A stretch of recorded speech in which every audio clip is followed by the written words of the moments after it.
I just wrote a tracker for the Commodore PET, a machine not noted for its sound qualities. I thought I'd give you the tour and at the same time butcher one of my favourite old tracker classics.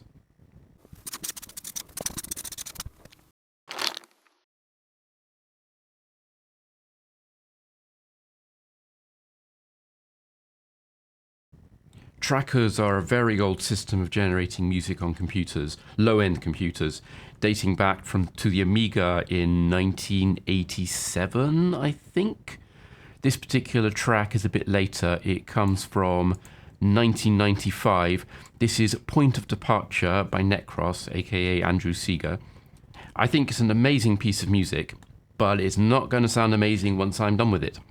The way these work is they're divided up into tracks. This one's got 16, which is these columns here. And I know all the text is way too small to read, but unfortunately, that's the only way I can get them all visible at once. And each track is divided into notes, which are each of these steps. Each one of these can contain a note and a command. The note tells it what to play and what instrument it plays on. And the command can do stuff like pitch bend and volume change, and in later trackers, all kinds of other special effects. I will play a bit for you.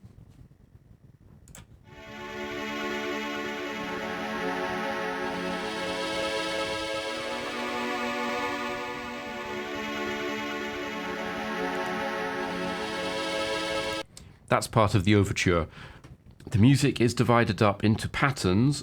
This is one pattern, and the patterns are then chained together into what's called a sequence. And this tiny little thing up here is the mapping between patterns and the sequence. This will become clearer in a bit.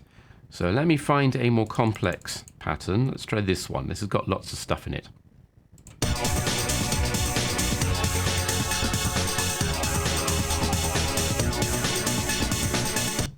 Yeah, that's definitely more complex.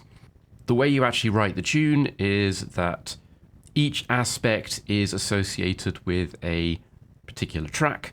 Each track does a different thing. So let me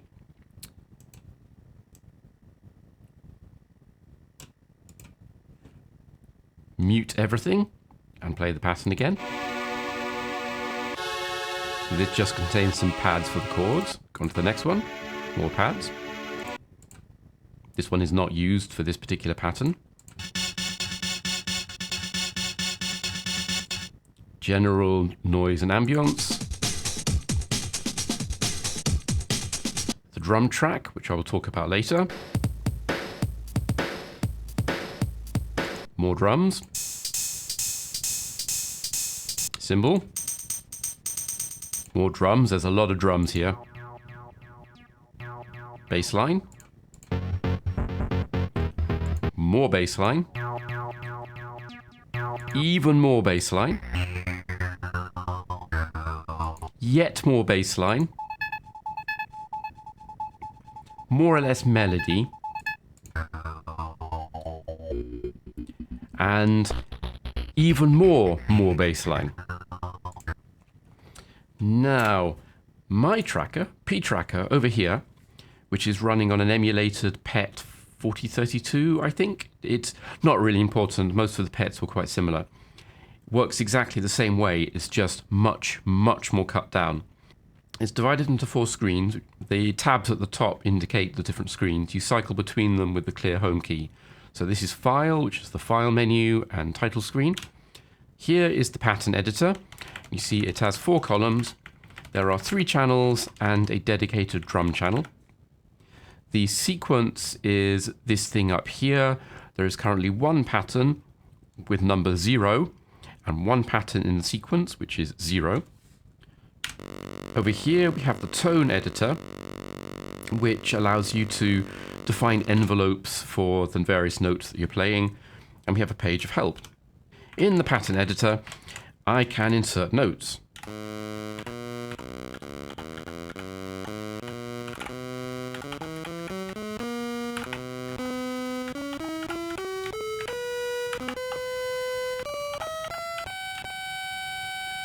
up to G4 and down to what is it? C1.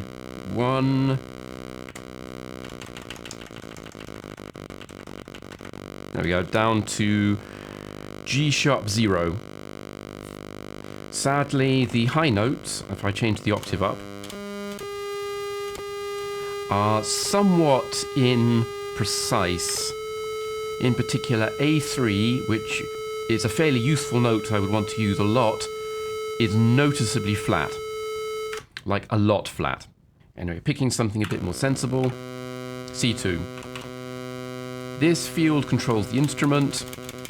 There are 16, all of which are set to the default, which is just to play a simple square wave.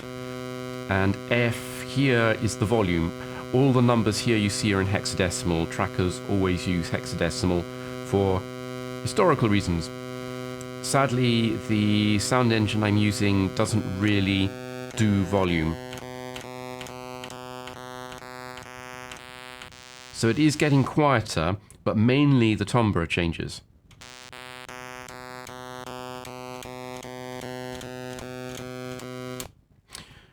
Which can be useful, but sometimes you just want to change the volume and you sort of can't. Over here is the drum channel, where I can set a certain number of dedicated drum notes.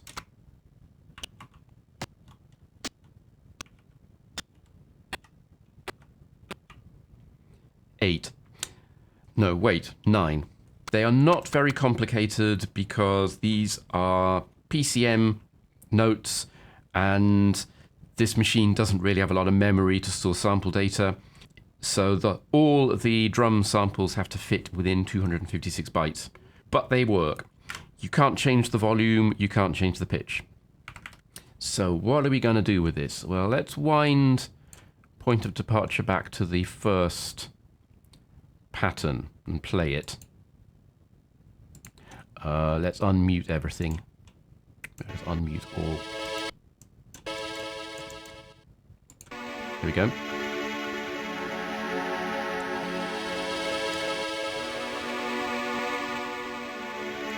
That's just playing the same pattern over and over again without advancing down the sequence.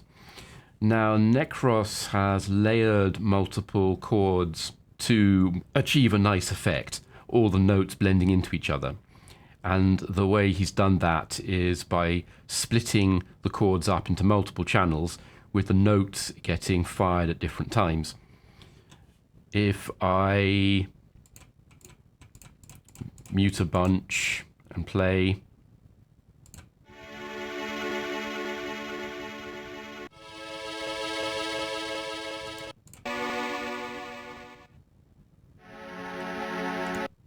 you can see how it's done. But we over here, we've only got 3 pitch channels, so we don't have that luxury. So I'm just going to have to copy the chords over in one go. Now, we've got D4, B3, and D4. That's interesting. I thought there was going to be a third note there.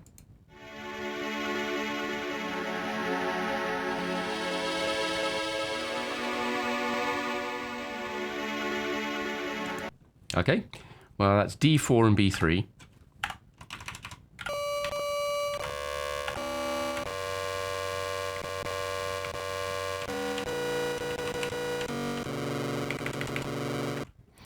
And we'll crank it down several octaves. The next note starts showing up at 1E down here. Now, one other big difference is that Milky Tracker here has 64 steps per pattern, where I've only got 32. Because over here on the 6502, things become much easier if I can fit an entire pattern in 256 bytes. So for every pattern over here, I'm going to have to use 2 over here. So let's put A2.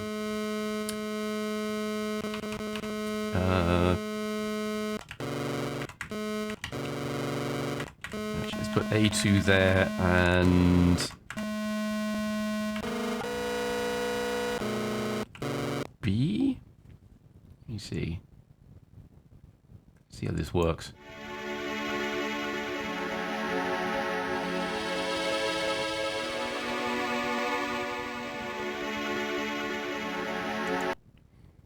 Ah, I have a horrible feeling I know what's going on. Okay, so this is playing instrument 11 and this is playing instrument 10. Instrument 11 is... That's me pressing a key on the keyboard to play the instrument. That's playing a chord. And instrument 10 is... Well, that's nice. That's a major and a minor chord. So this is another trick you can do with trackers. Because they play samples, you can put anything in a sample, including chords.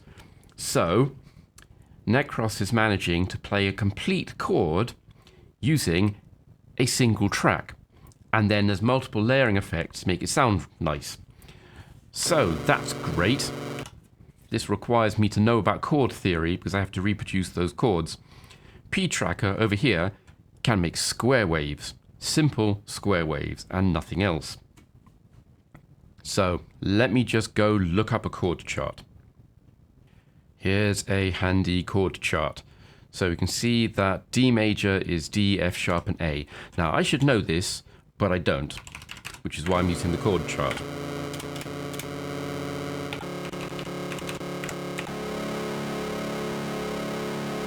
There's a chord. Is it the one we got here? Yes, it is.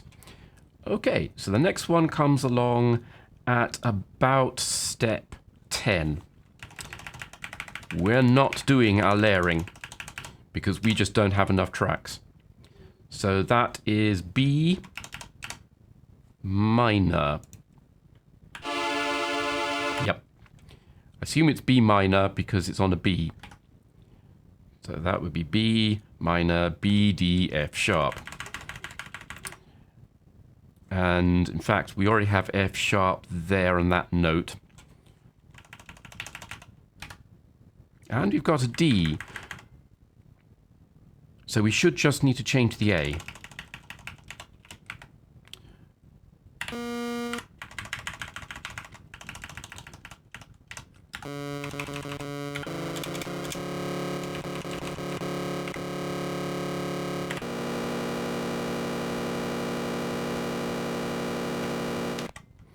That does not sound right. That sounds right.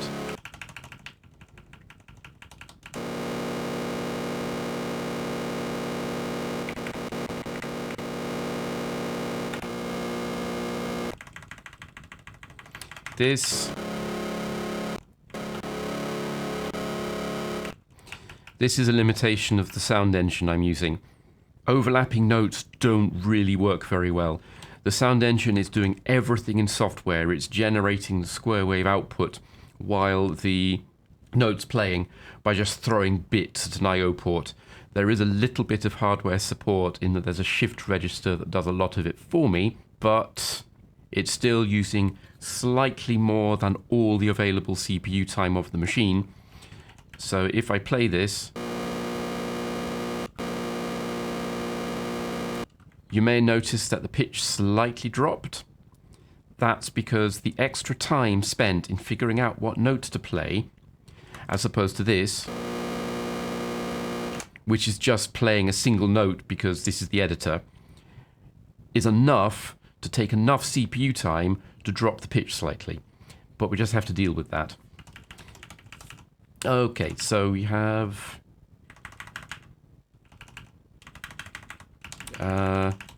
what's this doing? That shouldn't be there. We can play it.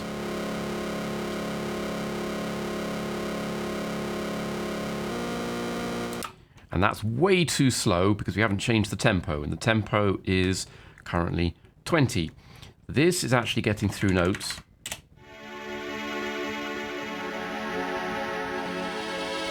Pretty quick.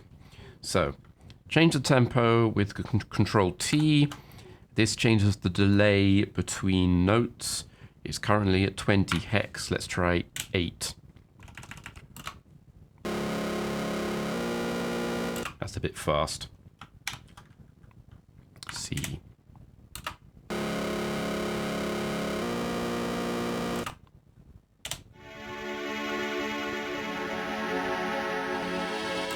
Actually, I think 8 was right after all.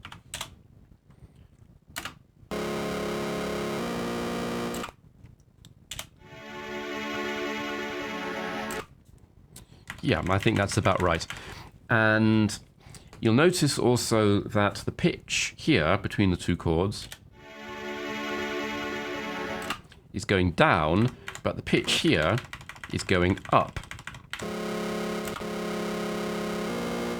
So I actually need to rearrange these to put the root, which is B, at a low octave. Crank that one up a bit.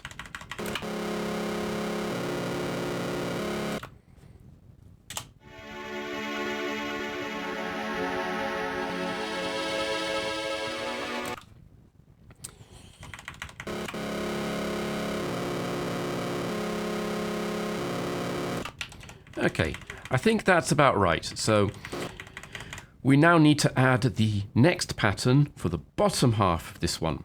So we do Control N, which creates a new pattern. The current pattern being edited is here, which is 1. And then we need to add it to the sequence, like so.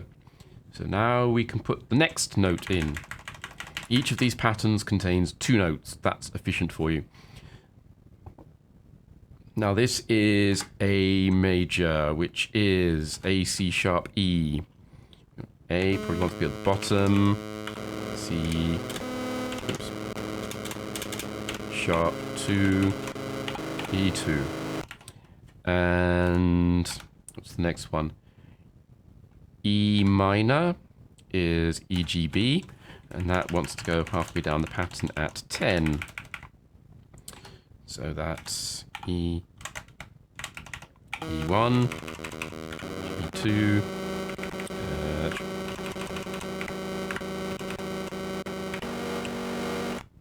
okay, so let's go back to the beginning of our track and play it, see what happens.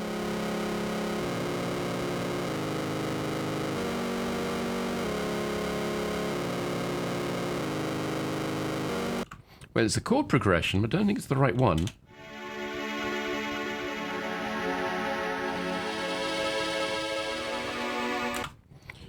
So I think our A major wants to be higher.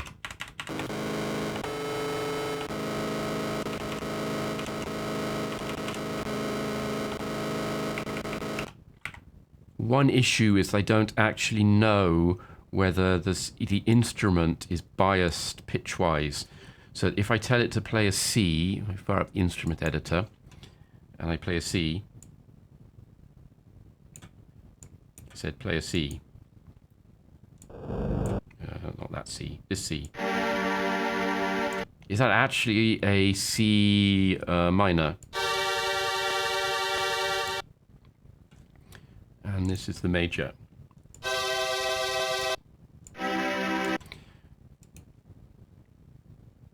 I do actually have a tuner on my phone. Let me pull that up.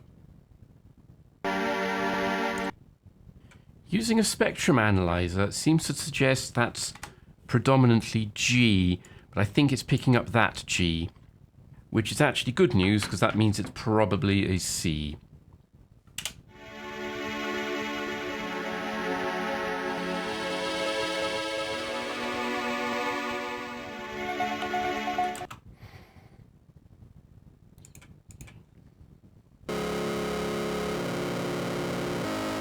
It is a bit fast.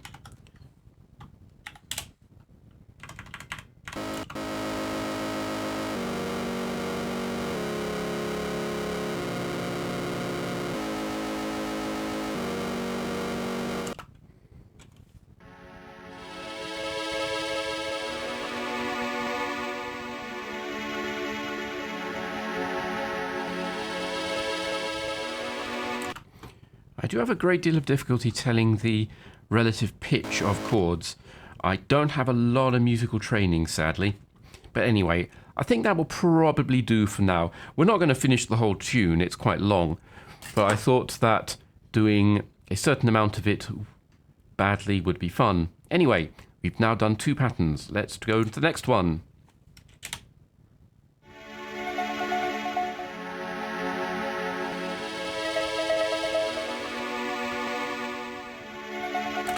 We're starting to build up the layers by adding this high A, which we can put in.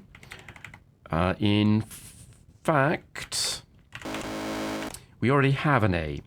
So if we play another A at the same octave, it will be inaudible.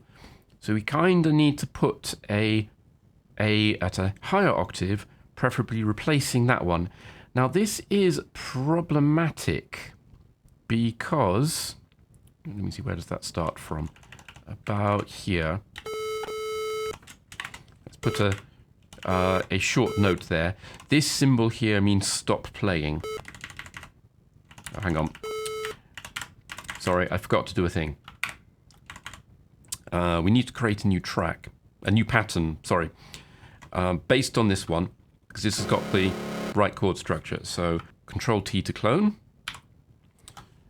move to the end of the sequence, go back to our cloned pattern, insert. And now we want to clone pattern 1, so go to pattern 1, clone, insert. So we now have 4 patterns in our sequence here that will play in order. So we want to edit pattern 2, this one. And we want to put our high A somewhere around 6 it was. And stick an off there.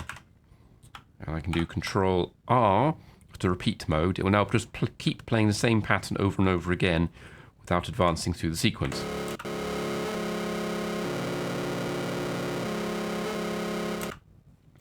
Yeah, that's not actually kind of long enough to even hear the note.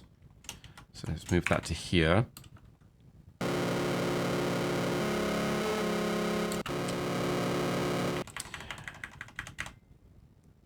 And that's one of the problems with A3, is well flat, which kind of makes me wonder, should we rearrange this chord to put the A at the root?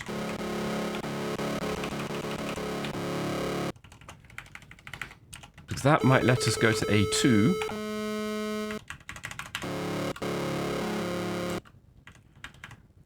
It just doesn't sound right, it's quite low. Let's just check. What is instrument 13 over here? A simple note. Well, what is it?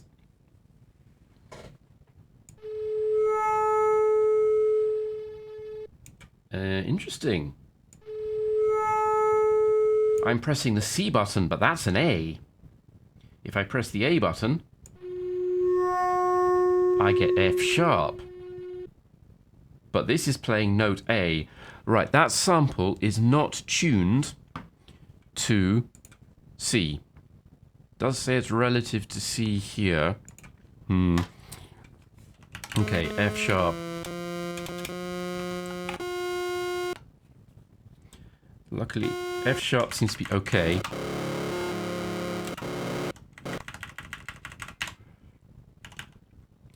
And what's this doing over here?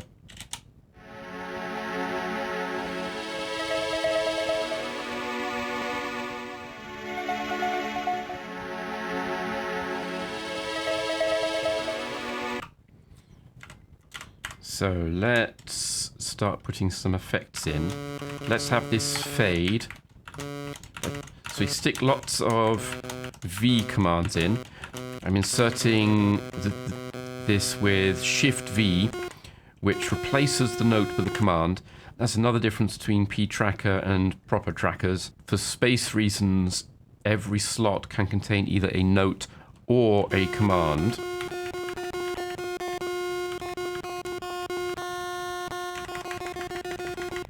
So we have that fade.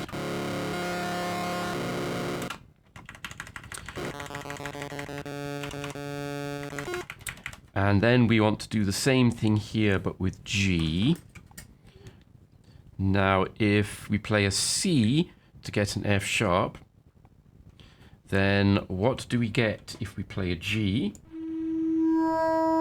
We get an E. go down to step here, E3.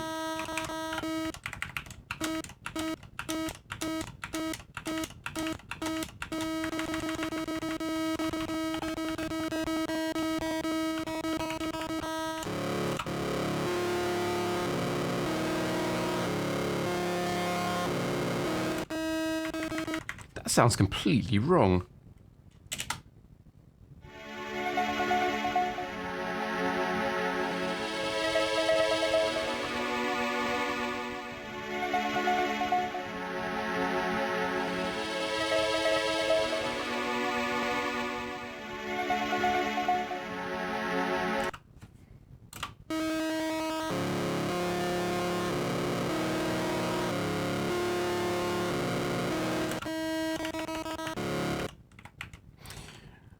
So one reason is this isn't high enough.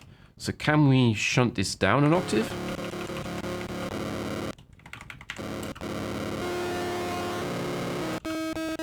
You have to do the same thing to the second chord, of course.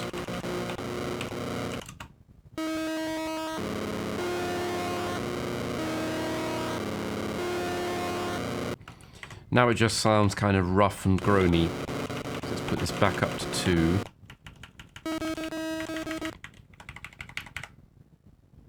And now I remember this is in the wrong place. Because remember, each of these is 2 patterns in ptracker. So in fact, I've put this E here. So let's delete that.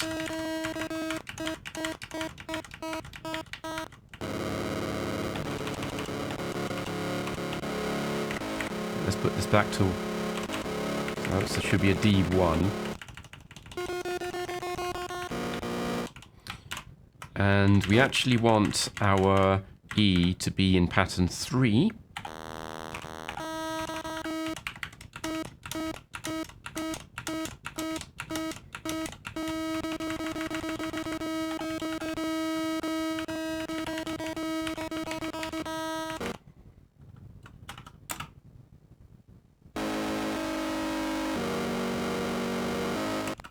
Let's see how this sounds.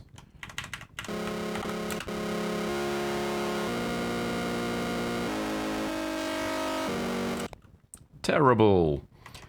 But we knew it was going to be terrible. Right, one reason why this sounds terrible is that we've got an E3 here, but we also have an E3 here. So let's swap these around so that this now replaces this E. But of course, now we're playing an E on the channel that's got an E on it. So of course you don't hear anything. So let's drop this.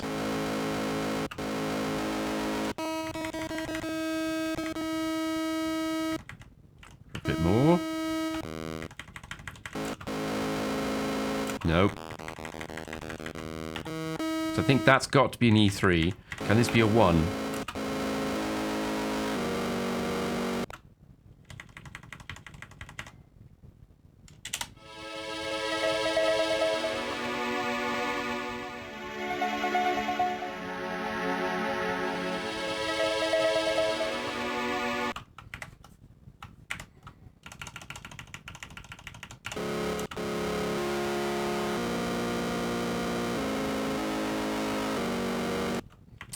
Yeah, this is awful. We knew it was going to be. Okay, let's call that one done and move on to the next, where we should start with the drum track.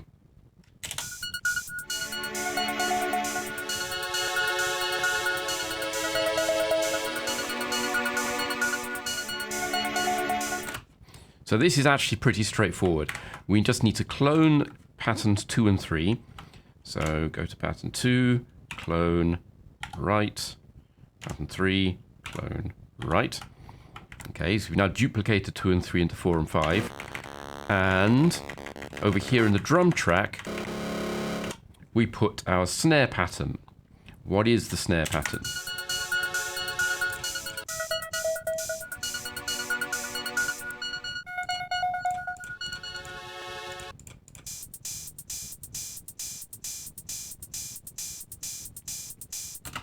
That should be fairly straightforward. We don't have very much in the way of snares. We've got this. This is actually using two quiets and it's actually using two different instruments for this. Let's see what they sound like.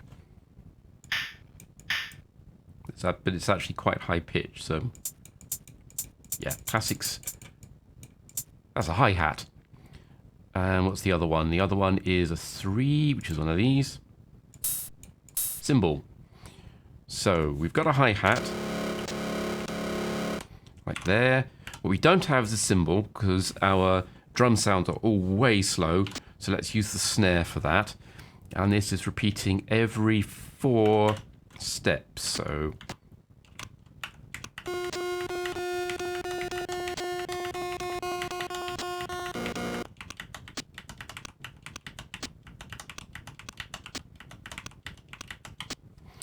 and do the same thing for pattern 5.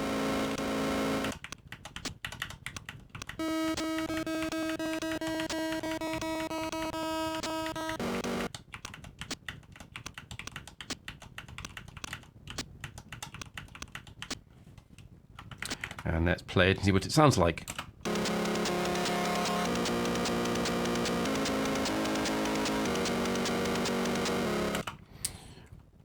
Terrible, but then we knew that. Okay, well that's this pattern done. What's the next one? Mute.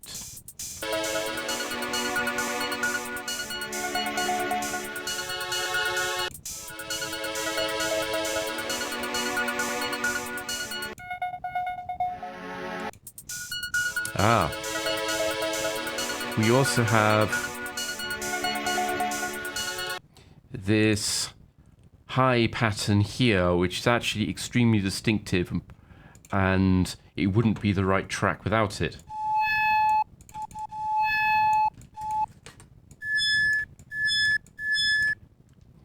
So let's pitch that.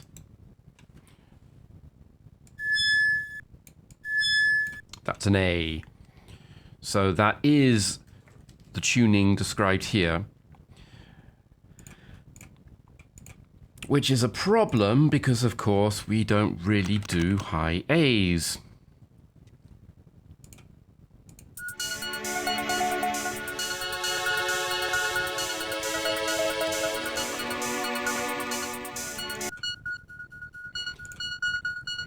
And in fact, the pattern is being split between 2 tracks.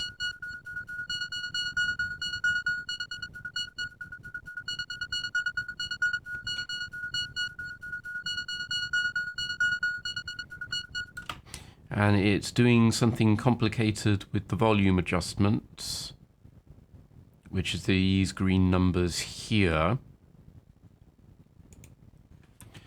So let's try. Yeah, we're gonna have to do something.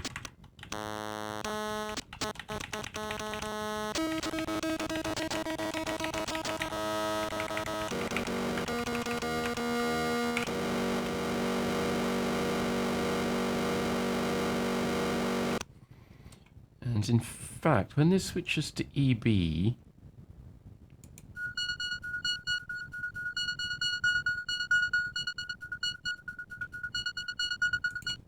it stays on A.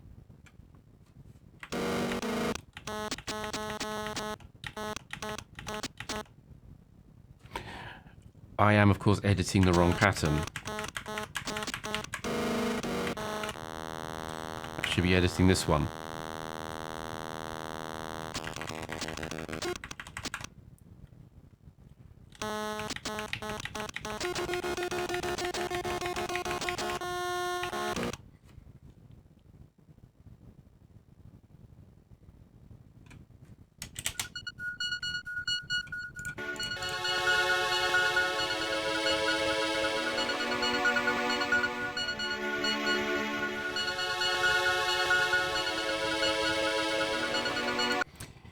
Yeah, so this is actually forming a deliberate clash between the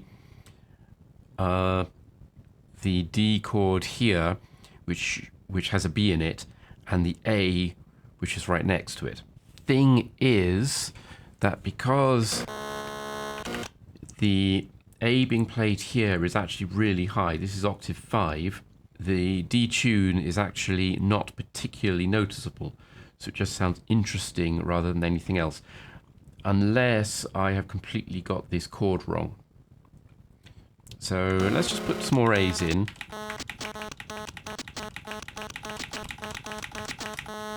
Now I have a plan here.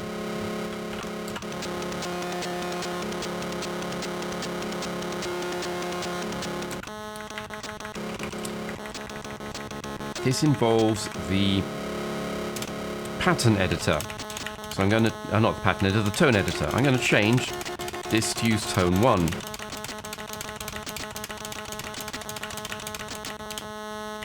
Like so. So let's go over here to the tone editor. And we're now editing tone 1.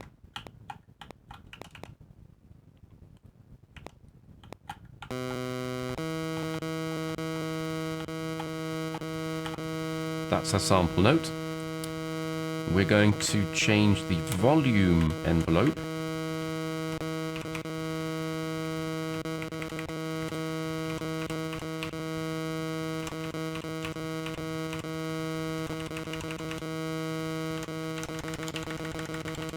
So let's change that to 0.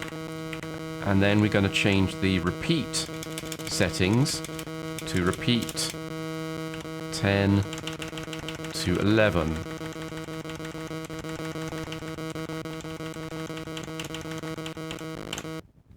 Right, so that's going to play 16 centiseconds of note, and then the volume will drop to 0.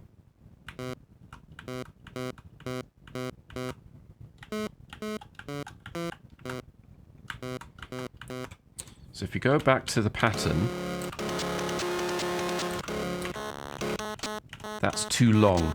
We're spending more than 10 centiseconds per row. So let's change that to, let's say, C.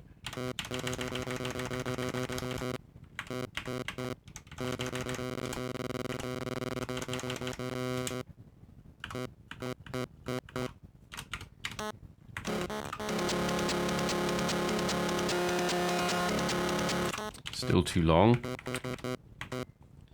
Let's change this to 8.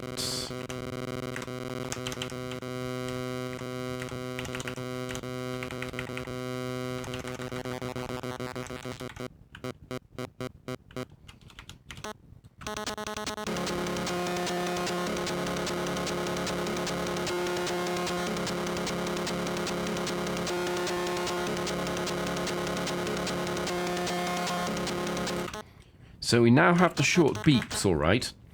I would also then need to go and change the volumes to make it a little bit more interesting.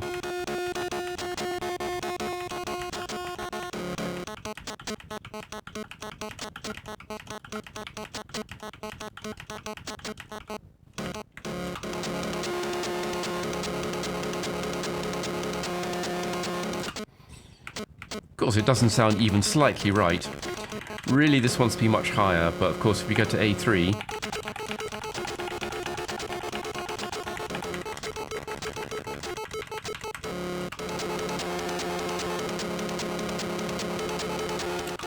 it just sounds like a mess.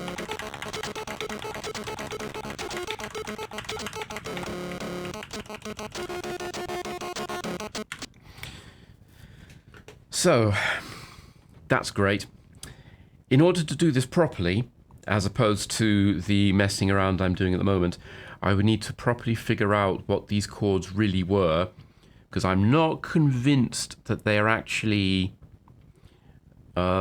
D minor and what was this one? That's also a D minor. Ah, because the difference between the because the difference between my two chords was only the high note, what was it? B, D, and F sharp, and A, D, and F sharp. It's going between D and B. So that means that we've got to keep our B, so we can't put our A's there. They've got to go somewhere else.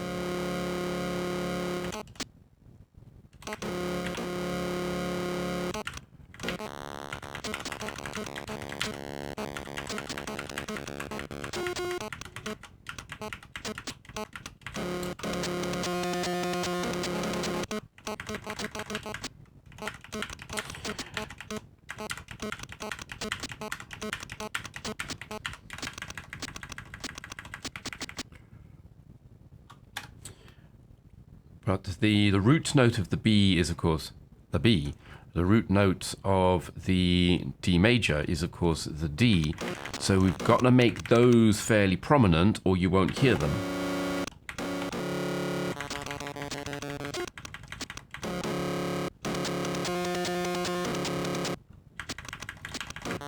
Let's get rid of that because I don't think it's right.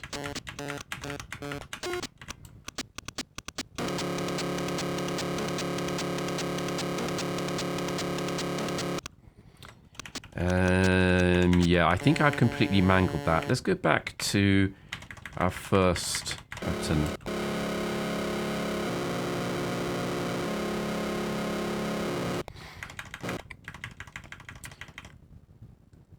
Right. I am using the root in octave 1, which is why it sounds distinctive. So if I go up to 4, D in octave 1,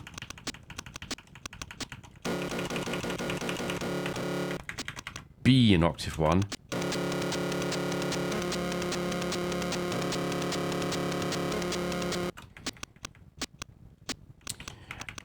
and put that back to instrument 0.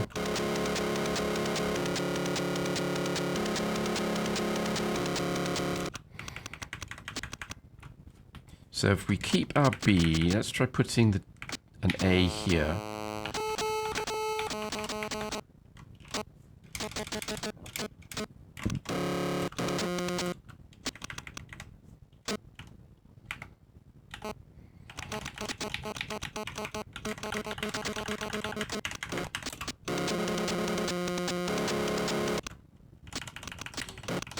So that was actually audible. What about here?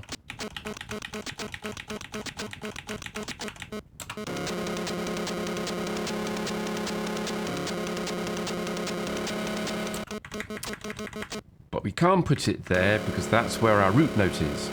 So put the root note there.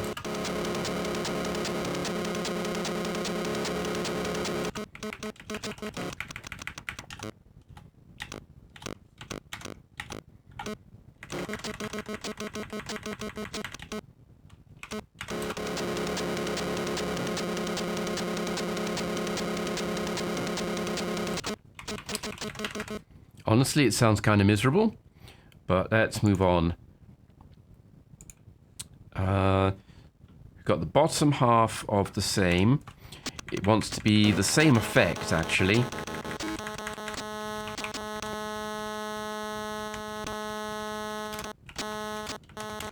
And again, we don't want to disturb the root note.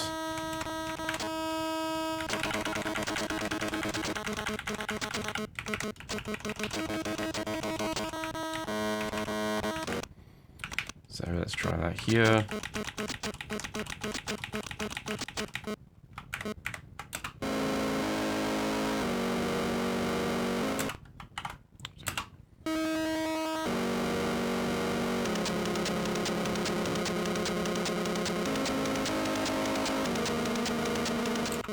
Sounds like a horrible mess.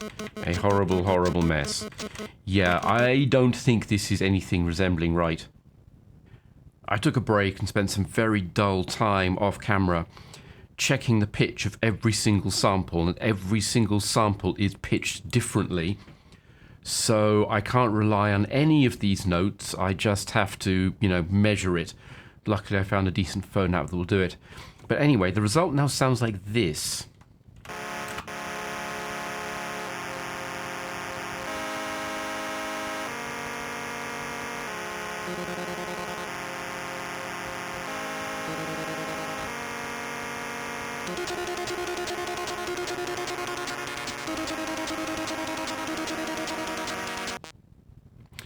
Which doesn't sound bad, actually. I mean, it is recognizable, this particular melody, as far as we get. I mean, we're not even out of the overture yet. But anyway, we are now 6 patterns in, which means we're 3 patterns in the real thing. So what does the next one look like?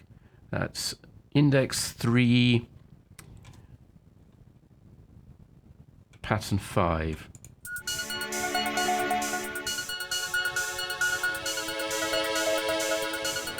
That's the same one we just looked at. Hang on.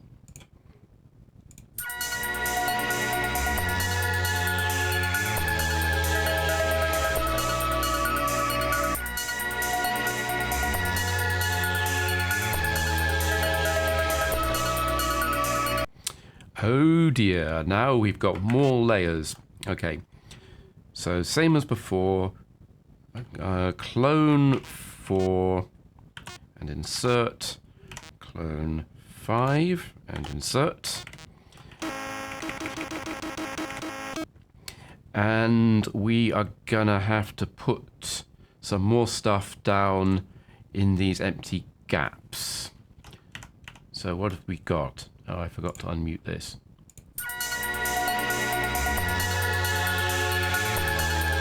So we've got a fairly high-voiced melody that we absolutely need. And we have a low-voiced bass line that we absolutely need. So we're going to have to get rid of these chords. Luckily, there'll be enough harmony in the bass line and the melody to make up for it. So what is doing what?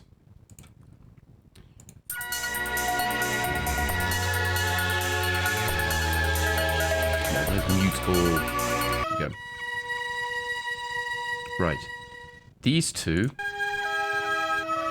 are our melody.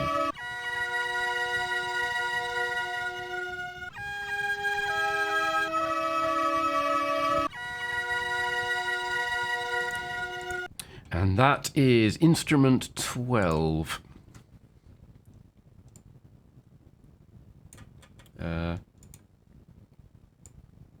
Instrument 12? Nothing is playing. So I had the cursor in the muted channel. So that's mostly a clean pitch. This is playing a D, so what comes out? D4, this one. F sharp, that's what comes out. Oh, incidentally, I also found out that P tracker here is about a semitone flat. F sharp. We've got an E right here. Are we still playing that? That's 12.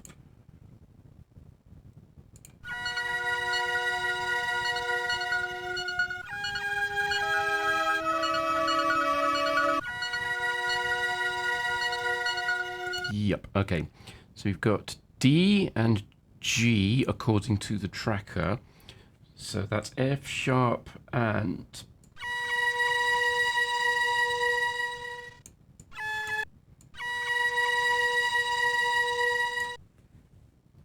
B. So what can we sacrifice? Well, let's put that here. We actually have two. This is actually playing a chord, so we only have space for one of these notes. So let's try this one.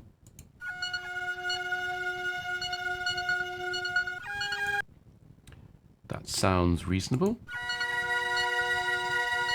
No, the G is much more prominent. So let's go with the G. That is, in fact, that one's a B, so let's go for B3. Yep, that's the same note. And then at step 10, we play a B. B4 is a E4 is a D sharp.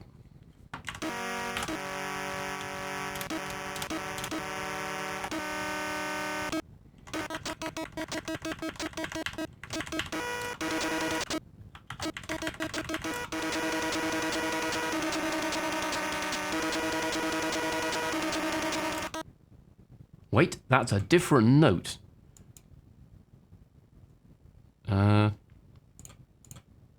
That's the wrong note. Okay, looking at the wrong track. For our melody, we actually want 5 and 6, and I was looking at 4.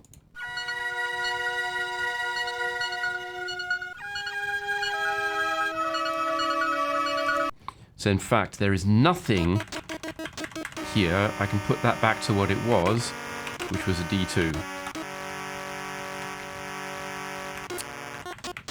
Our melody goes here in, wait just a minute.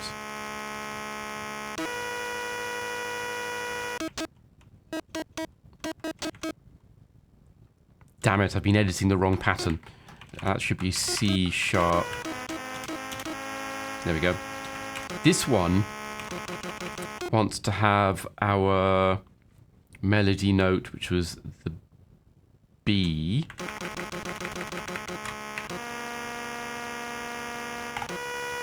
Ugh, that's well out of tune.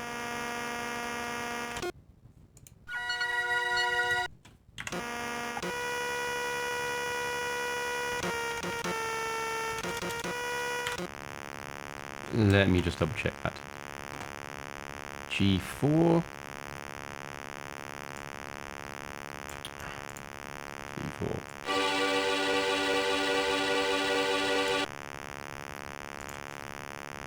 G4 on the right instrument is a B.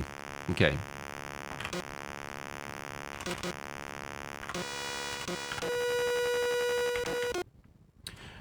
Incidentally, I changed the timbre of the chords to a 4, which gives a much low energy, buzzier sound, because otherwise it hides these notes.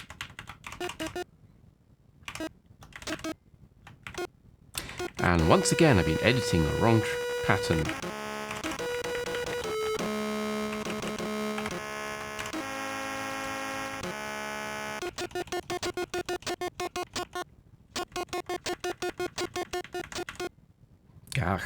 I paused it to cough and forgot to unpause, but we now have some of our melody.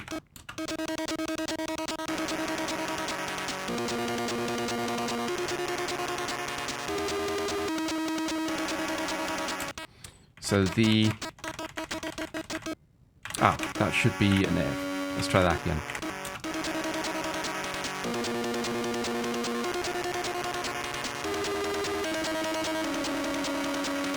Good.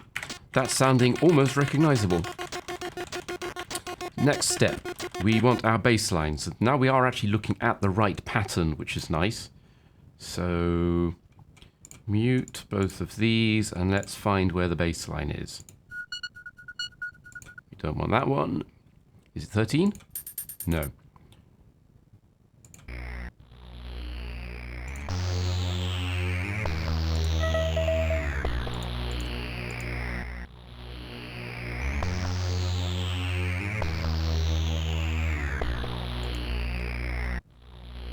Okay, that's a new instrument. It's a B. So let me see. F3 in our new instrument is a...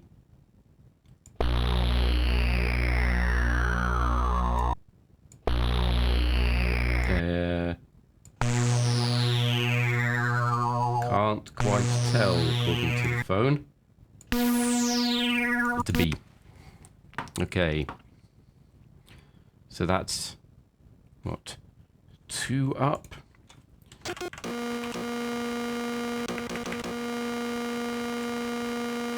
So the bass line is now getting a bit more complicated.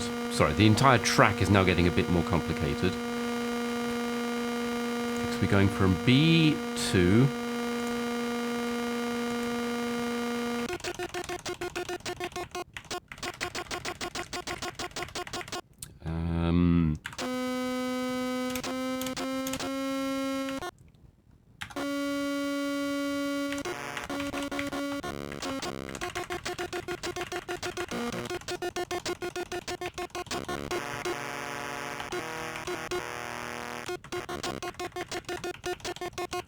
So, and now here we're going D for, let me check this, F is this note. The note it thought it was a B, which is here. That's 1, 2, 3, 4, 5, 6 semitones. So here we have a C4, which is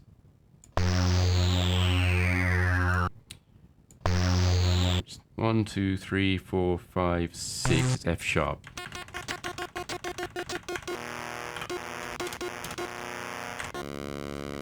G sharp is here. 1, 2, 3, 4, 5, 6. It's D. Yeah, I got that one right. So down here we have D for 6 semitones up is 1, 2, 3, 4, 5, 6. G sharp. And G sharp is, yeah, that's just one up from there, so that's an A. How does this sound?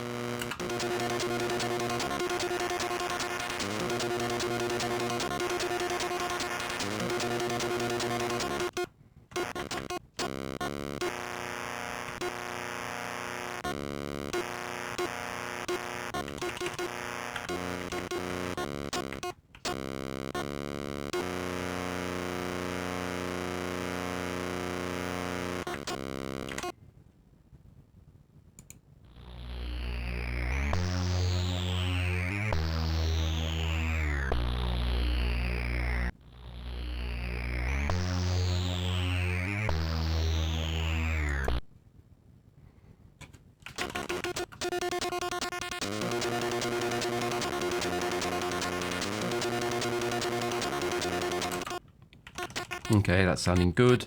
So we now just need to do the second half of the pattern, which is we're here, so we want C4, which is this, 2, 3, 4, 5, 6. And that should be that's our melody line. That's our bass line. So 1E.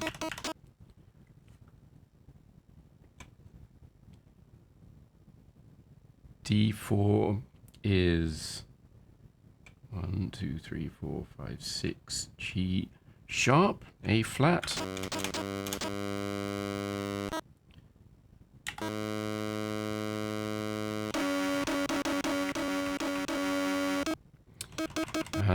And then we've actually hijacked the E's here. I think we're going to replace our G. Yeah. Because the D here is our melody. So let's put our extra E's over here.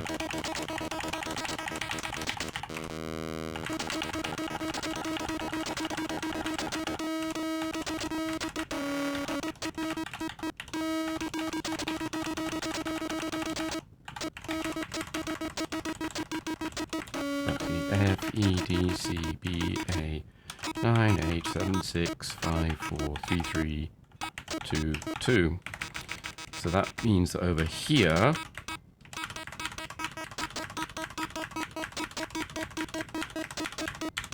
we can continue on with this. Let me just double check where things are. So that, ooh, that's a nasty sound. That should be this row. A sharp. 1, 2, 3, 4, 5, 6. That should be an E. Better. And then in fact these go away. I was looking at the wrong place in here. And that's just a F. 1, 2, 3, 4, 5, 6. That's a B.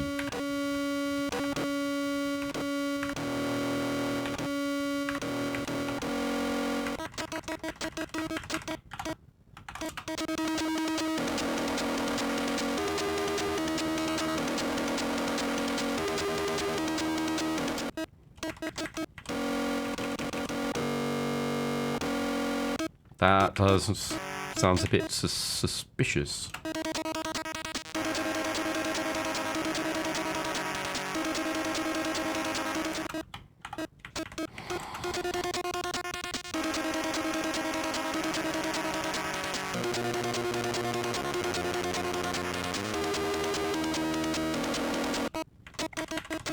Happens to be a 1.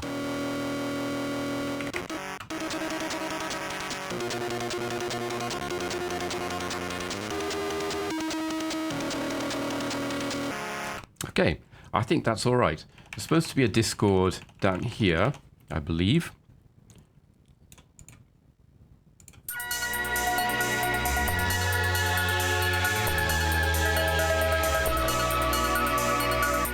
Yep. Okay, so we've done another 2 patterns. And let's go on to the next one. There's a particular thing I'm looking for, but I can't remember which pattern it starts in. I'm not going to do the whole track, so I'm going to stop with the pattern after this one. This pair of patterns, 1 pattern over here, 2 over here, is in fact the same as patterns 5 and 6, but with different melody. So over here it's...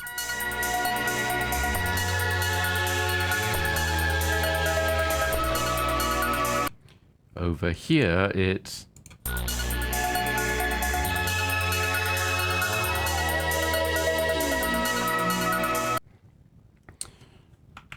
So all we need to do is, again, is to clone pattern 6 and append, clone pattern 7 and append.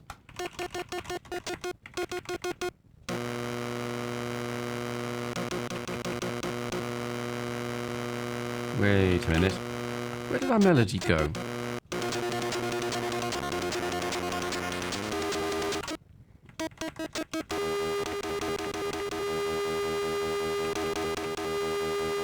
That's the G sharp.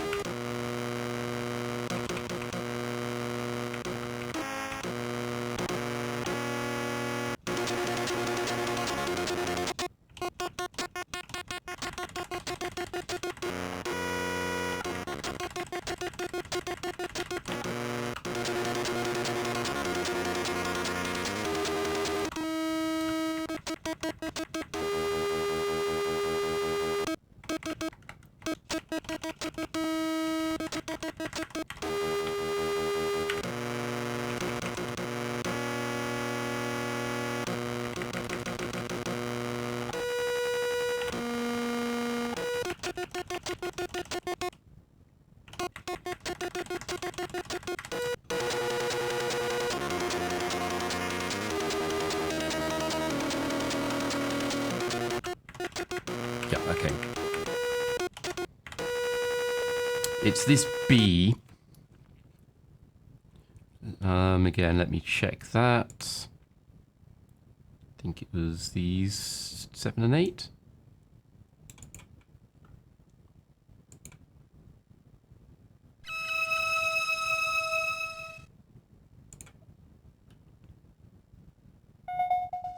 It's not.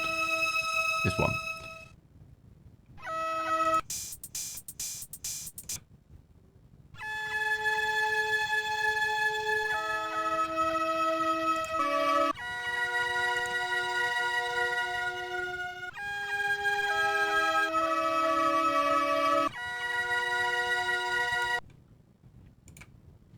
Yeah, I think I managed to...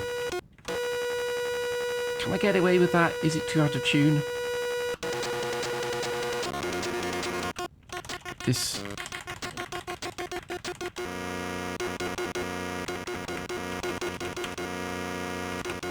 I think I accidentally removed a melody line. Wait a minute.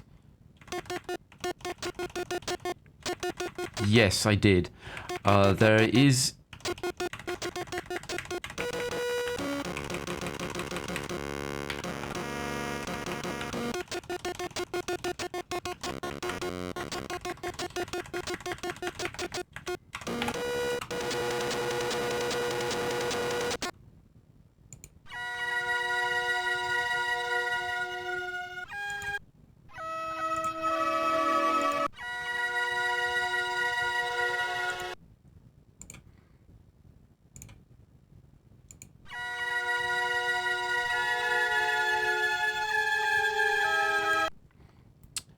I missed this note.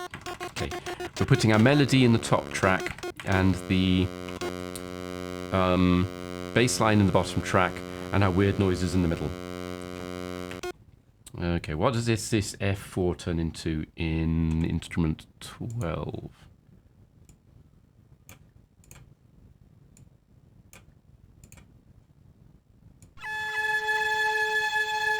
It's an A.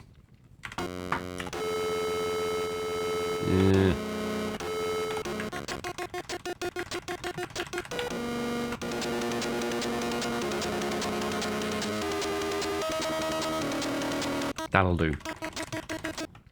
Okay, so now we actually have to patch up this. One thing this is missing is the ability to copy stuff from one pattern to another. But this is actually a different melody, so we're good. What melody is it? It starts with an F. Over here.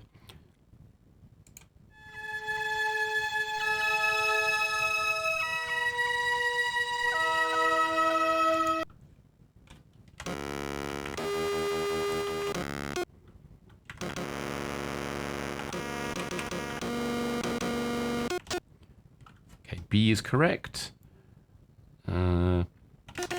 At row 10, we go up to a 1, 2, 3, 4, 5, 6 F sharp.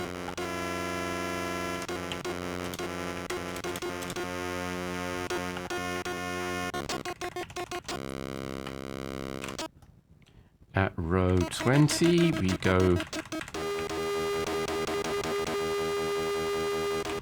to a G, which is really a 1, 2, 3, 4, 5, 6 C sharp. And then down here at row 2F, that's here, it goes into a C over here, which is really a 3, 4, 5, 6 F sharp.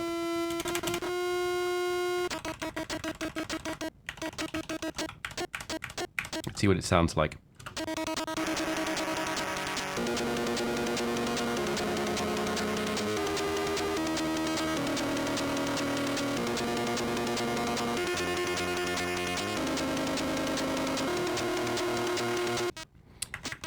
And we have that nasty discord at the end.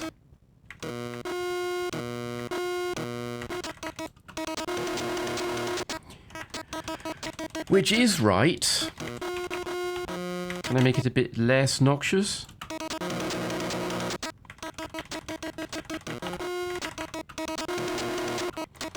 I think there should be a 3 here. I think putting this an octave down would help.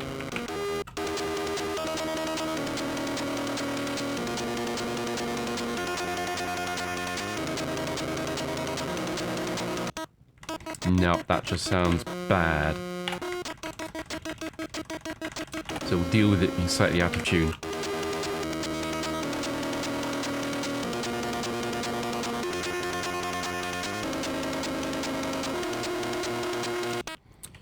Right. Now we get on to this pattern.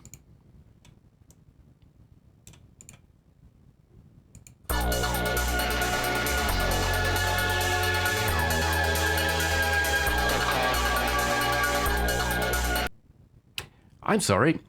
It's not this. There's another 2 patterns of intro before we get on to the actual start of the track, which is pattern 8. Which is that one. So having gone through and listened to 6 and 7, it's actually the same as the previous 4. That is over here 6, 7, 8 and 9.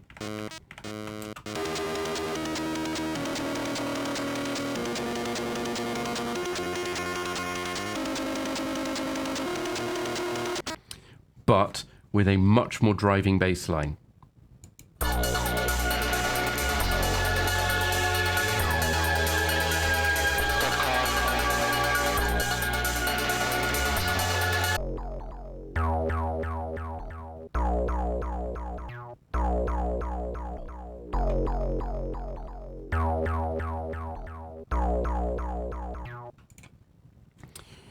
So that would mean that we would copy 6, 7, 8, and 9, and then try and make more baseline come through.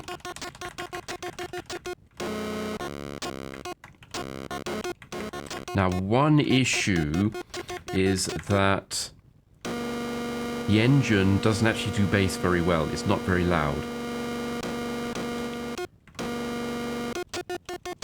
And this is a unenveloped square wave. So playing the same note again wouldn't actually help. Now, one thing we could do is to, add a bit of envelope, but the only thing we can do is make it quieter. So one thing is to have a loud peak at the beginning and then quieten off a bit. That might give some effect. I will clone 6 and see how it works. 6, clone, add. Let's change this to instrument 2.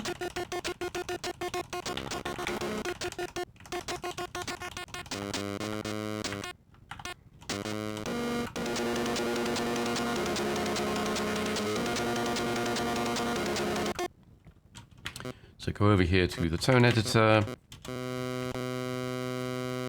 and we want to repeat the tail, so let's go like this. I need to implement a repeat key, but I run out of hardware timers and everything runs with interrupts off, so I can't count V-syncs.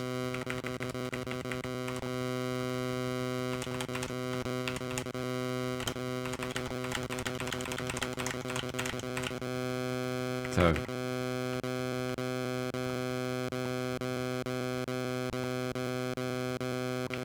there's a bit of a hit, but not much.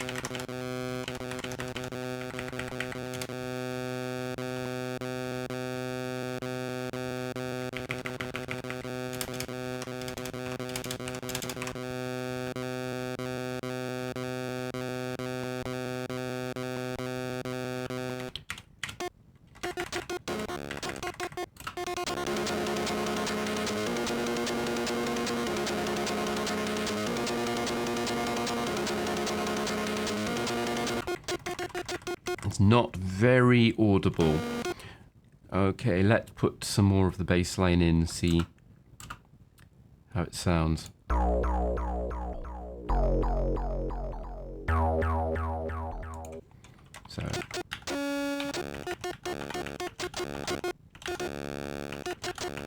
So this is all it is. It's just the same thing repeated.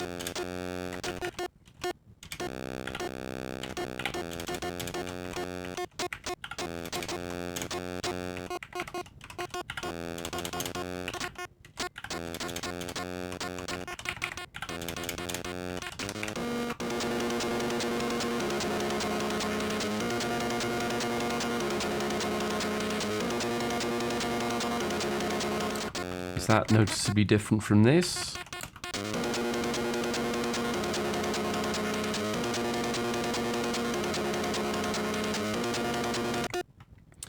Not very.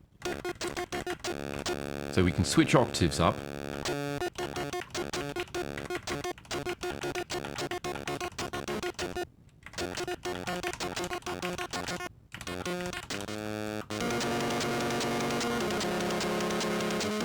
But that won't help terribly much because down here, because we've got our F sharp over here.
I wonder, can we dispense with this? We're going to have to get rid of it eventually because we need to put something else in the same track. Actually, I'm going to do this instead so I can put it back later if I want to. There is no undo.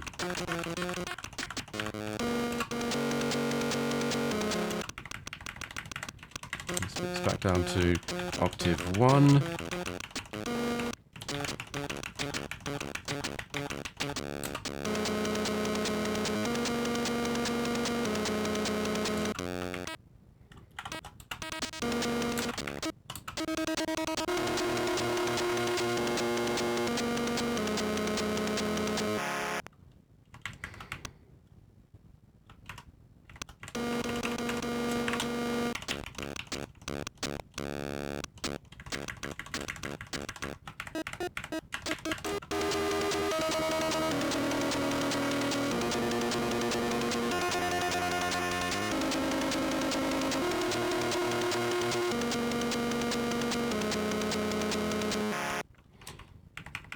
Yeah, I think that does actually help.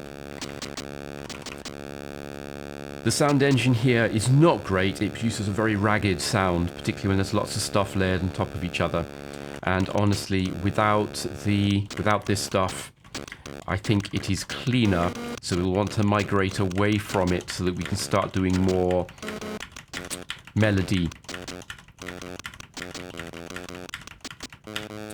So that's a copy of 6. So let's clone 7 and 8 and I forgot to clone 8. Yep, so update it like that. Now I can go and get rid of these E's. And then go and put more bass line in.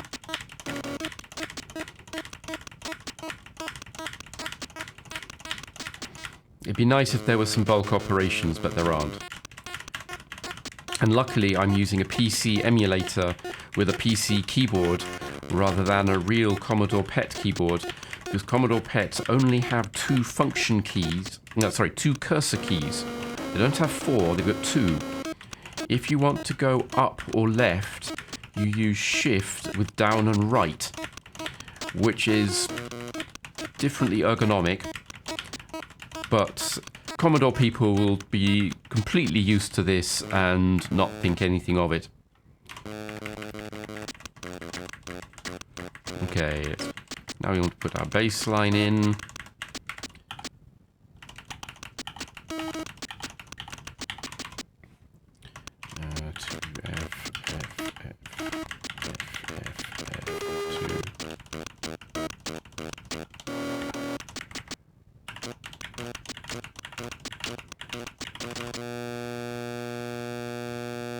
Oh, cursors. I know why it doesn't sound right. Got to put offs in. Otherwise it will just keep playing and you'll get a continuous note. This should, I hope, punch it up considerably. Yeah, it's okay. And I'll also want to mix up the pattern a little.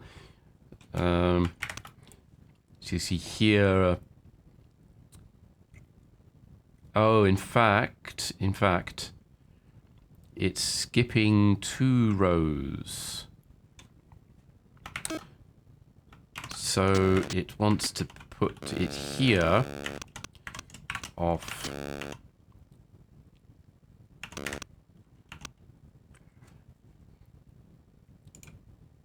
And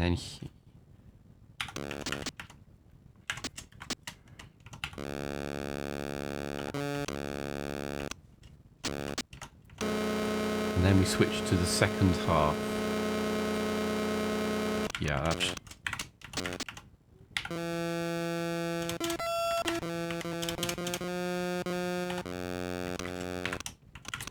This will help because these notes will appear in the off time between drum beats. Therefore, there will be more apparent.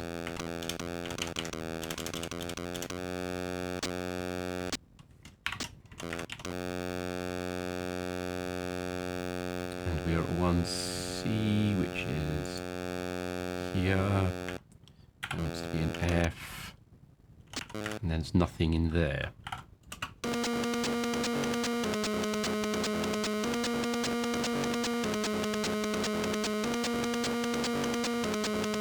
Yeah, that is definitely more noticeable now. It's still pretty quiet. Possibly I want to crank the melody line down.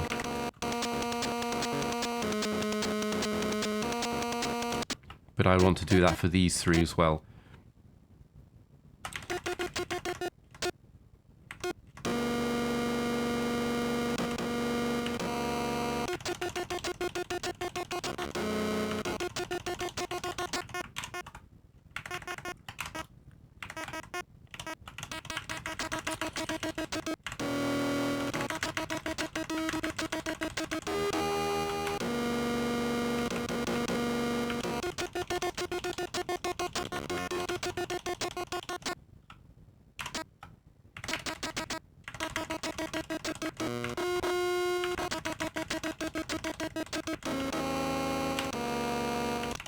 Okay.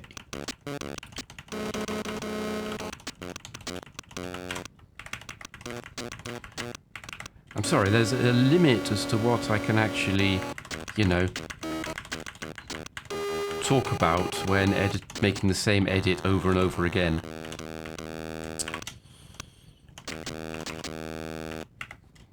Again, a bulk edit feature would be nice.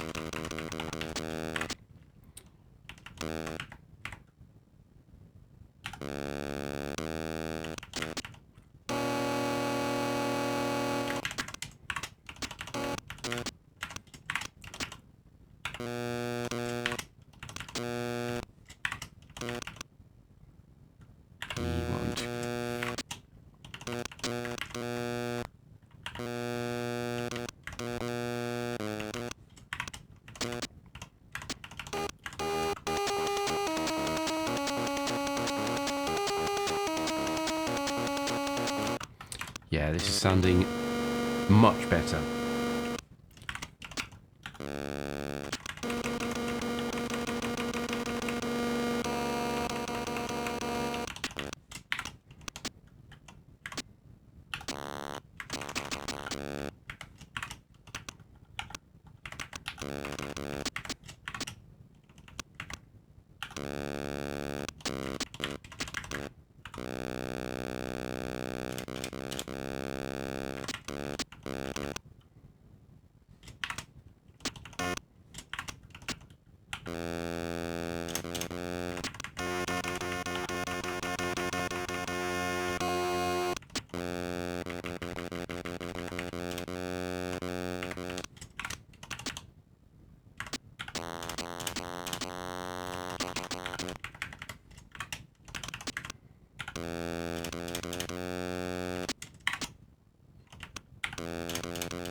And the last one.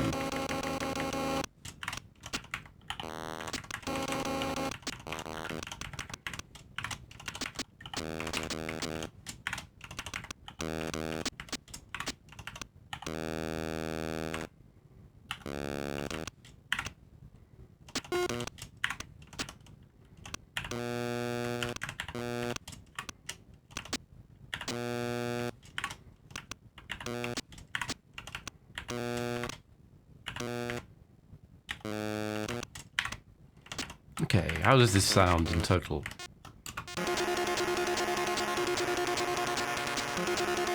Let's turn repeat off and then play it again.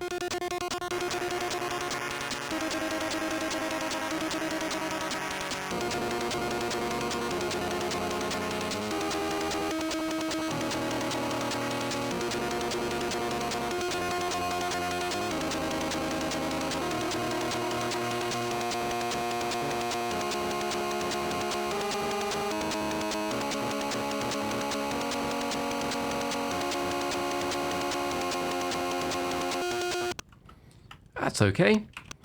I am not sure about this note. That doesn't sound right.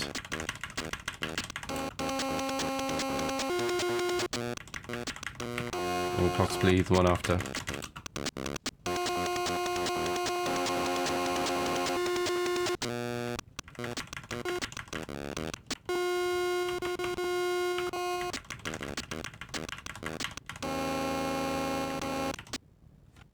I went through and rechecked everything carefully and did a lot of fixing, and it now sounds like this, starting from the beginning of the actual melody bit.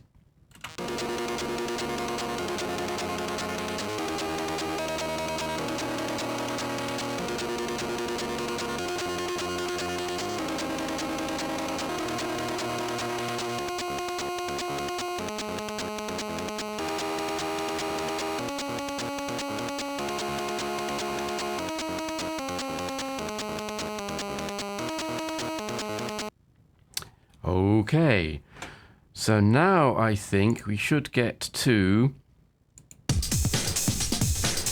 that. That's going to be tricky because I need to somehow make my drum system make it. So let's clone OA, clone append. And let's get rid of the melody bit. We can put that back again later.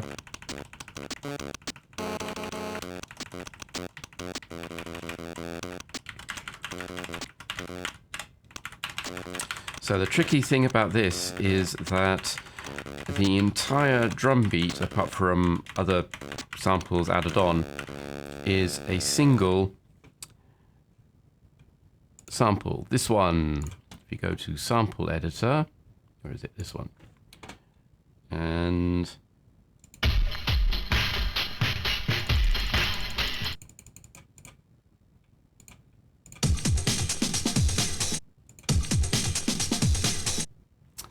so yeah, that's going to be interesting to do.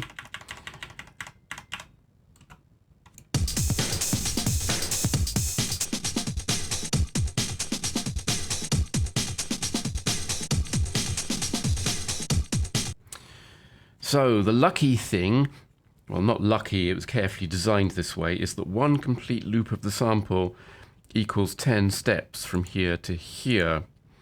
So with that knowledge, we should be able to reproduce sort of the rhythm sort of over here. So if I crank this down an octave and play it,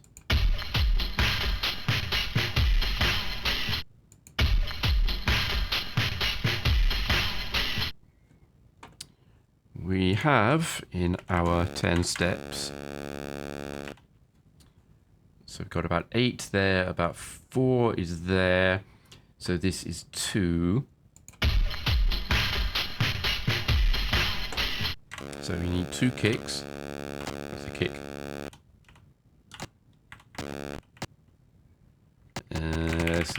I won't delete these, but I will turn them off.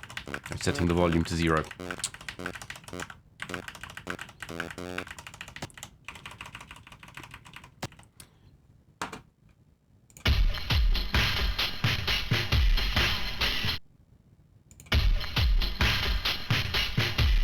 So this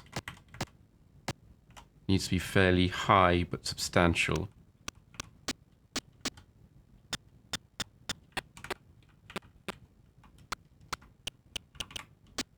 I think snare's the only one we have there.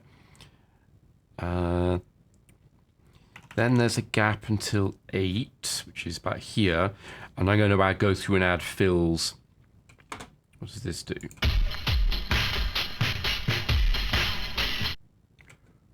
put another kick.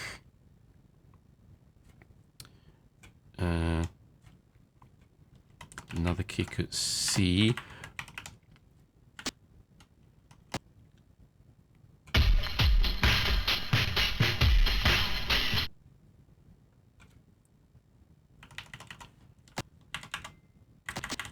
How does this sound? Miserable.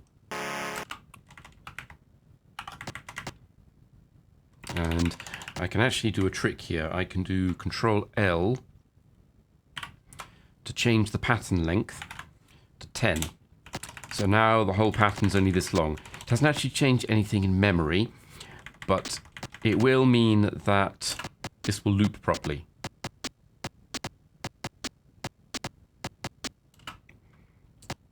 So that's not right.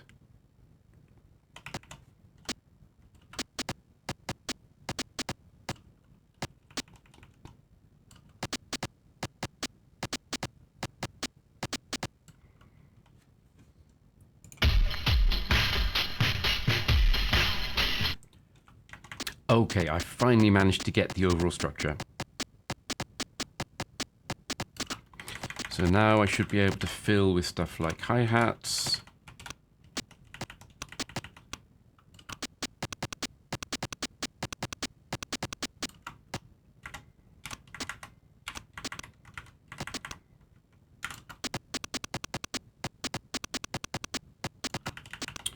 Or possibly not. That doesn't sound quite right.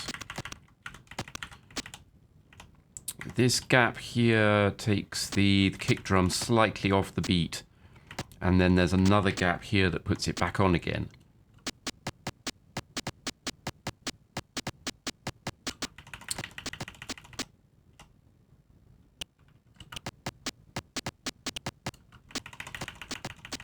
Let's really put that somewhere up here. I also don't have rhythm, by the way.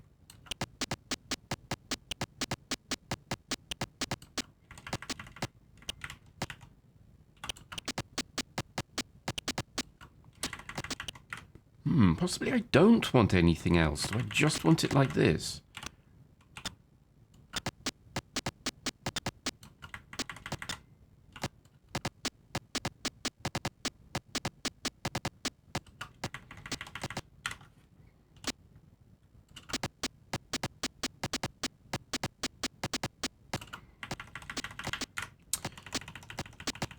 Yeah, let's go for less is more and just do it like that, I think. So put the pattern length back the way it was.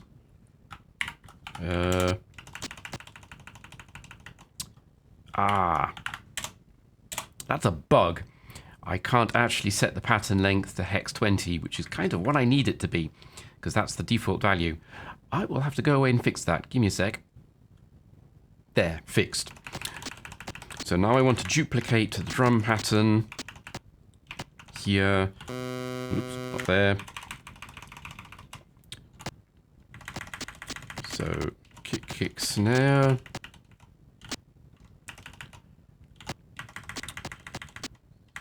Kick, snare, kick, snare, snare.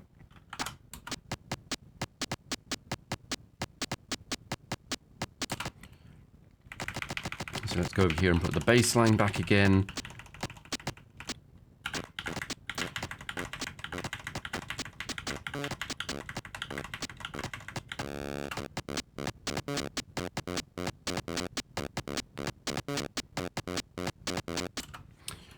Okay, so what does the actual melody line look like on this?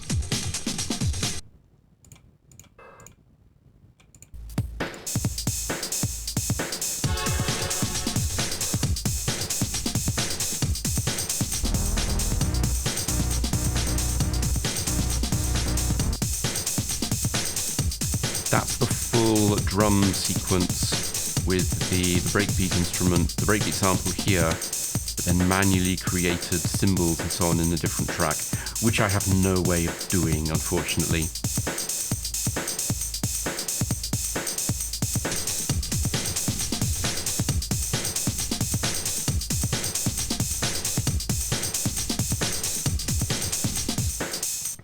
I could probably try and pick a high-pitched noise, or possibly that hi-hat to go instead of a cymbal, but we'll see.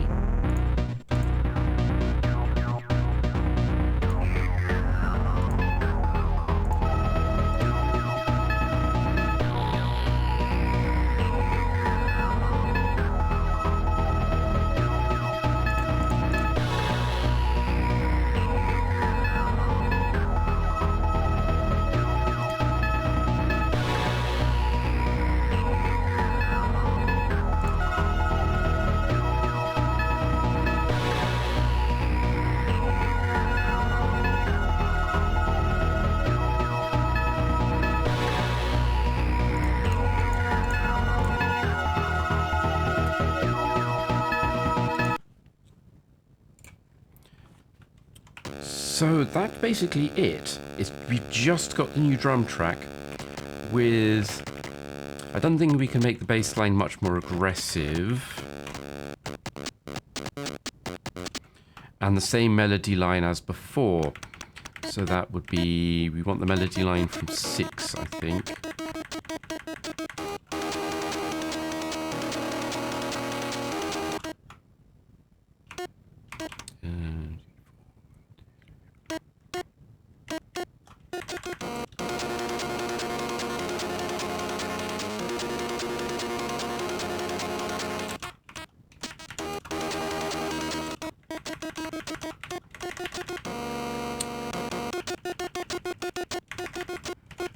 So B, A...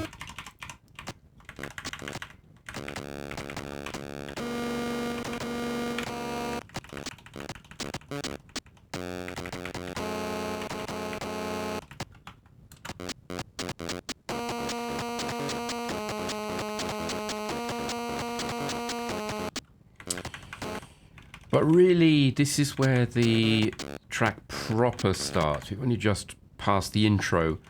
So it needs to be somehow kind of spicier. Playing the real thing. Got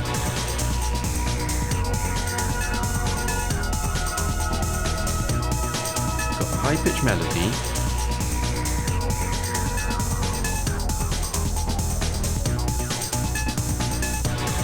Which has now moved over to these tracks. My chord's gone. That's just a sound effect.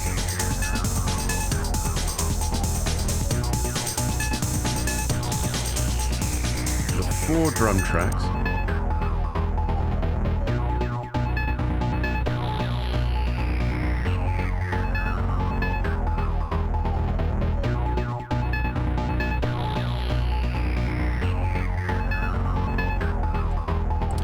We've got our rhythmic noise again.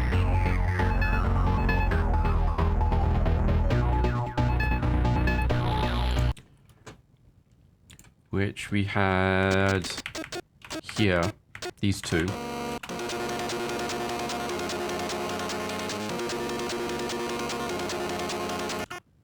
So in fact, we could copy these and fiddle with the octaves to make that more interesting.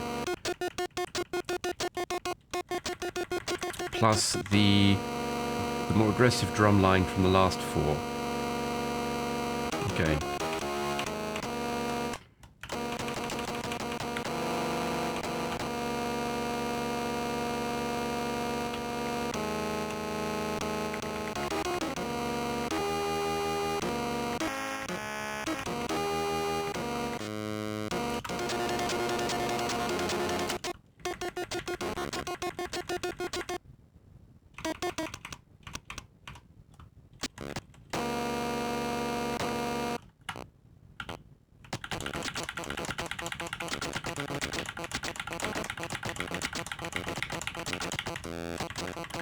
I do want to change that from F, so...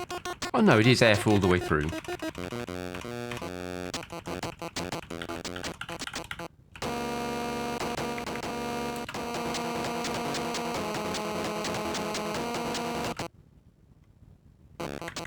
No, that's not right.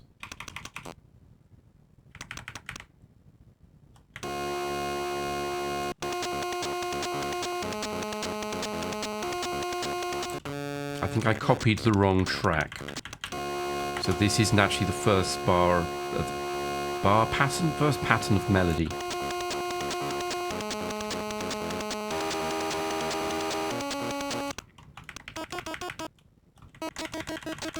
So going right back to 6, which is where our melody comes in.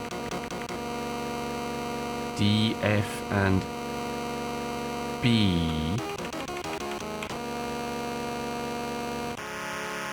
Yeah. Nope, I went too far. This one. That is D, F, and B, so it should be right.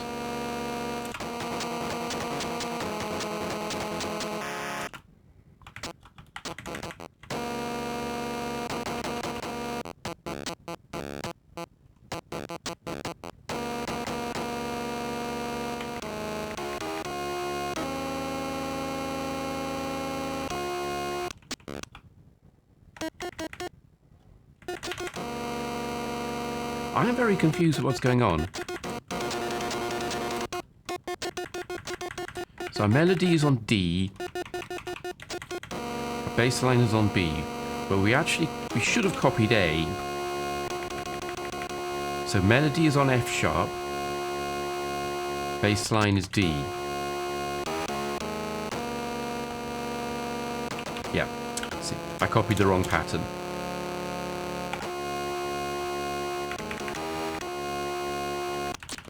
So F sharp 3, A2, I think that's all we need. Yep.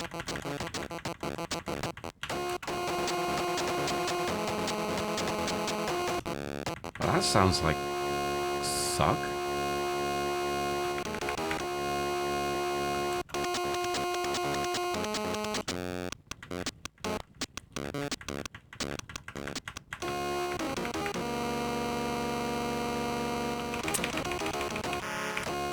These aren't Fs, these are F sharps.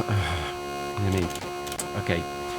The way you get a sharp in P Tracker is by pressing the plus adjust button, which when it's on a note changes the note by a third of a semitone. So I have to press it 3 times each. Possibly I just need a accidental toggle key. It wouldn't be difficult to implement.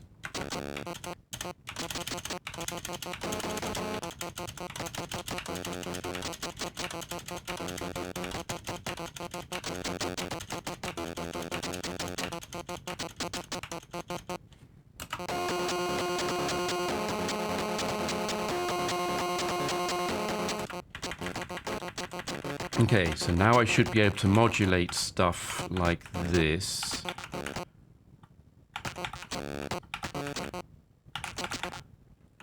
Although in a more interesting fashion.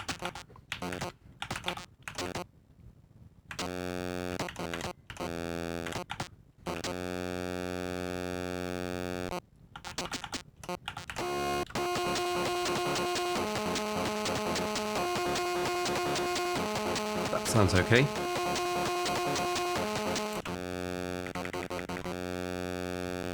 Another possible thing is that, of course, these notes are empty. That channel is not playing anything at this point.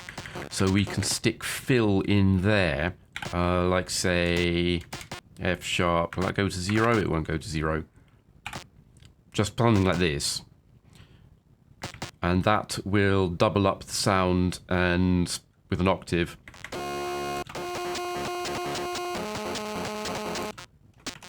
But in fact, we already have F sharp 2 here and F sharp 3 here. So we probably don't want to do that. Let me see, options. If I go back to 6, we can see that the other note from the, that's from the melody, the B. But if I go over here to the previous look at the, this is just the main chord. Actually, 0 should be a better look. There we go. That's the actual chord. D, F sharp, and A.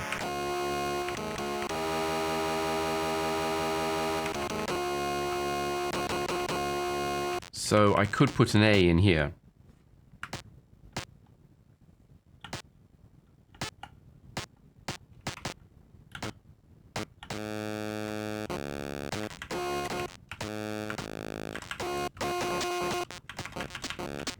In fact, I could put A zeros all the way down here.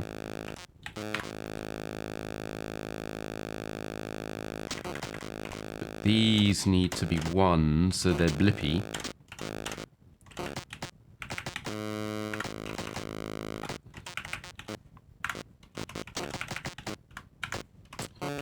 You don't waste dead air if you can possibly help it. Not 0 or 1.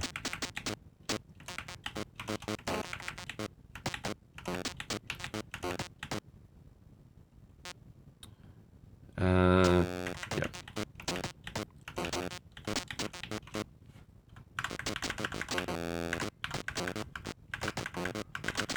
So one of the interesting things about the way, yeah, I actually don't want these to be A's. A, C sharp, F sharp. So these could be C sharps.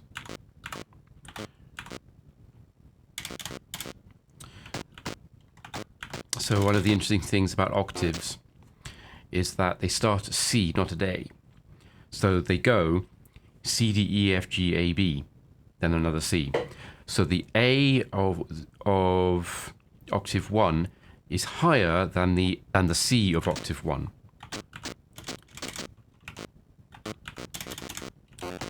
And setting these is irritating because there is no C0, so I can't type a C here. The sound generator can't do notes that low. The timer, the 8-bit timer that it's using, would have to have a value higher than 255 to generate notes that low.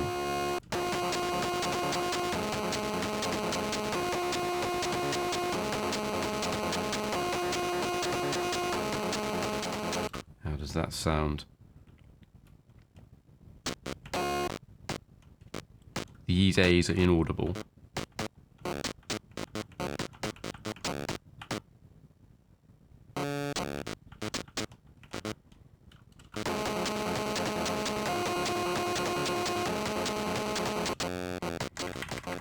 When we have 3 in a row, could we do that to bulk it a little?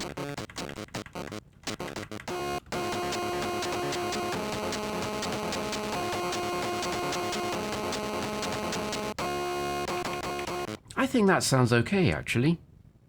Okay, so let's go and copy. We want pattern 7.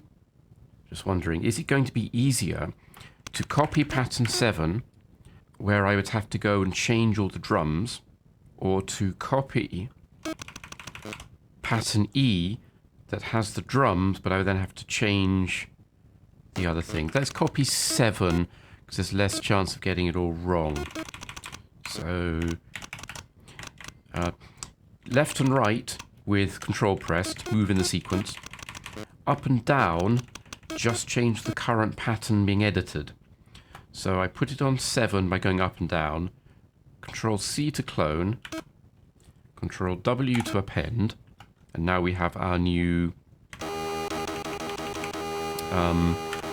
pattern. You can also, of course, create blank patterns.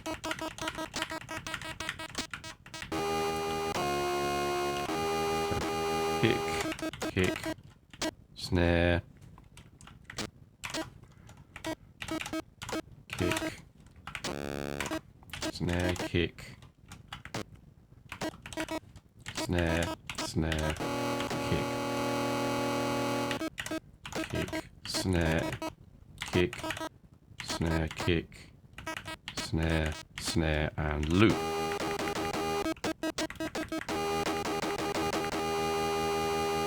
So our bass line wants to be actually copied from B.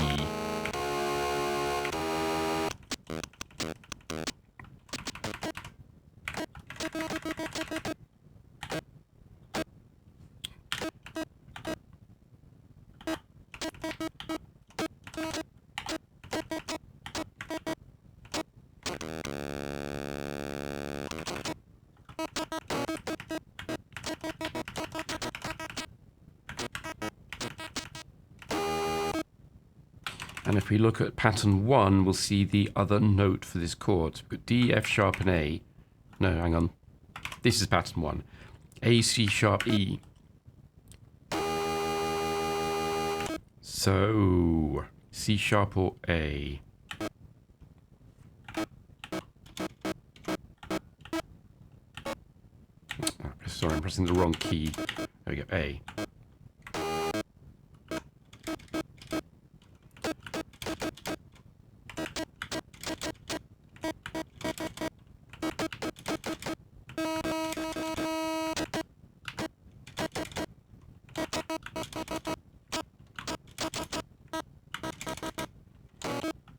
And then it's F sharp D B.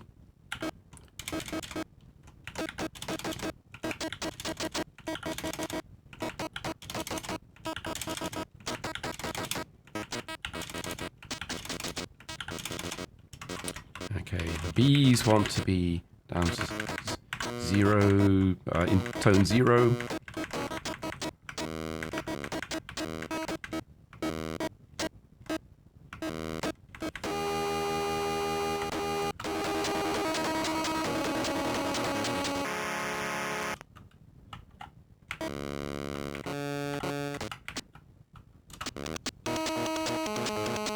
Oh yeah, I put an X command in here to stop playing temporarily.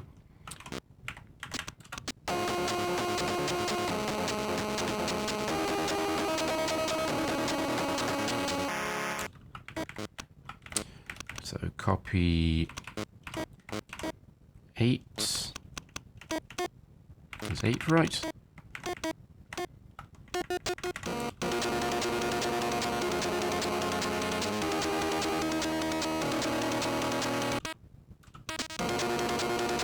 Yep.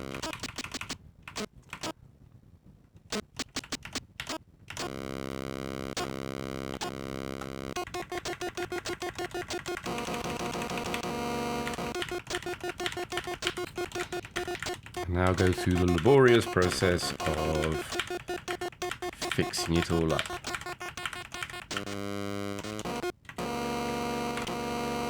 Kick, kick, snare, kick, snare, kick, snare, snare, kick, kick, snare, kick, snare, snare, kick, snare, snare.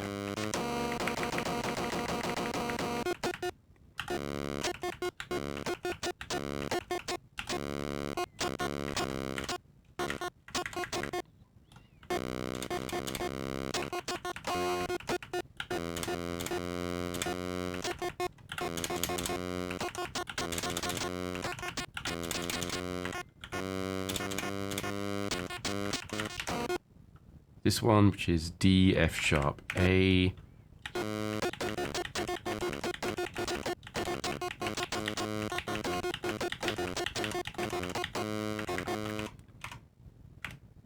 A, C sharp, F.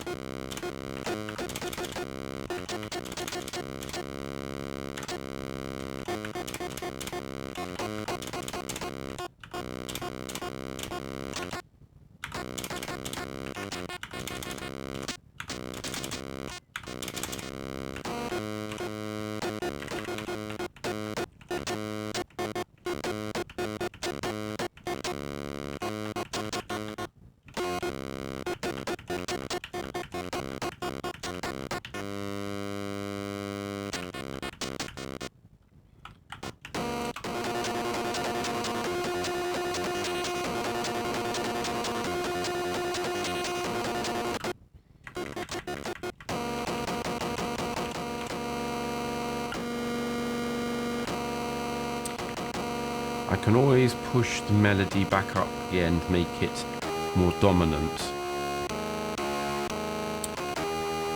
Anyway, let's finish up this quartet of patterns, which is pattern 9.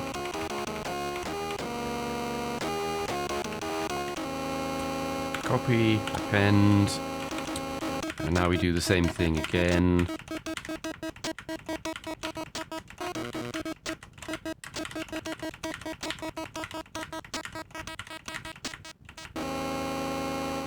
Kick, kick, snare, kick, snare, kick, snare, snare, kick, kick, snare, kick, snare, kick, snare, snare.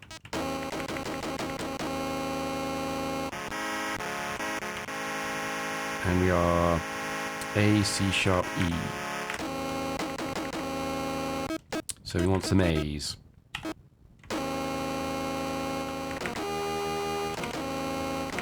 No, we want some C sharps.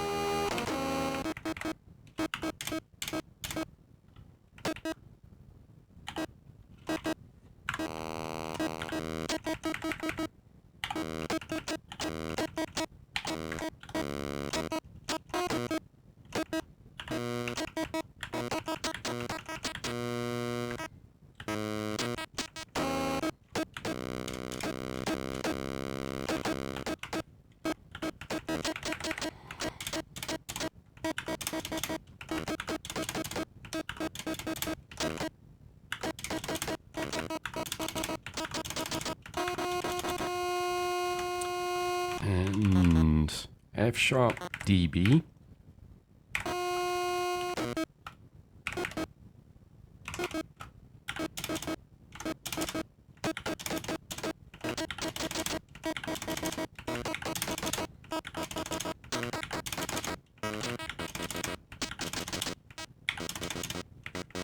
Now stick an X here in the drum channel. It'll still work.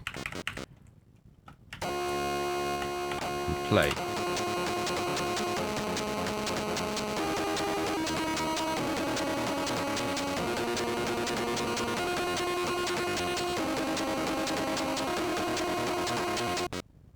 Yeah, that sounds like it. Does actually seem to be working.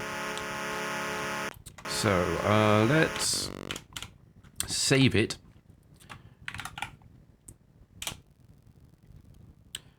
And play it and see how it sounds.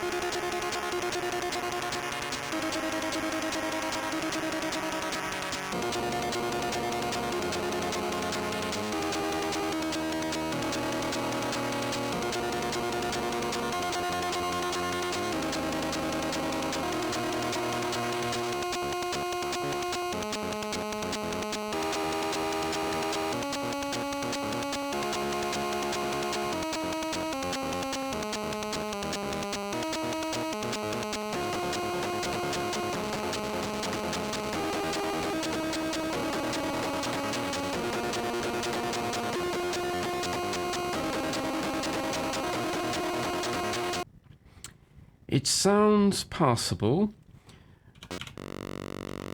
The way the original works is that it keeps building up layers. And I think that some of these middle sections are not distinct enough from the previous one. And also, I thought I noticed that I got the volume wrong in a few places.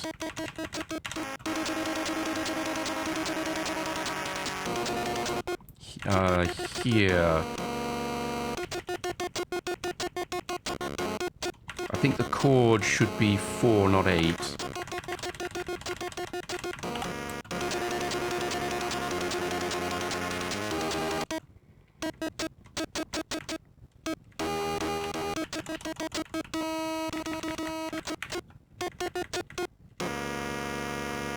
But I need to identify again which is the chord and which is the melody, because it all moves around a bit.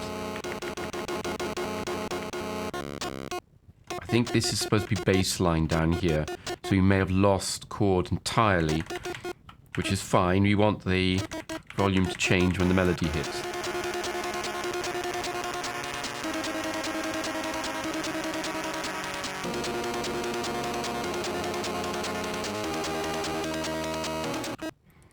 Yeah, this is where the melody comes in. It actually needs to be much more pronounced. So if we bump this up to an F.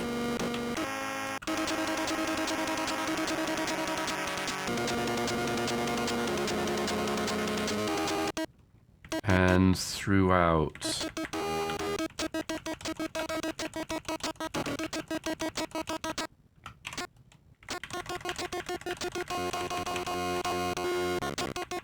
Of course, that does run the risk of drowning out, for example, the bass line. So let me just do this one and the next one. And see how that sounds.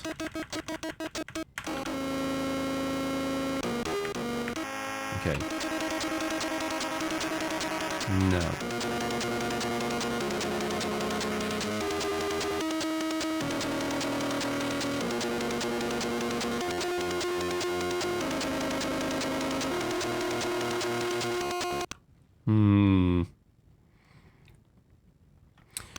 Yeah, I think it all goes and needs rebalancing. But that will take forever. I am, let me see. Currently I'm at position 8 in the original track of 2B. So yeah, this is not quick. Some of it will be repeated. We can add items to the sequence as often as we like. It's just we haven't done that yet.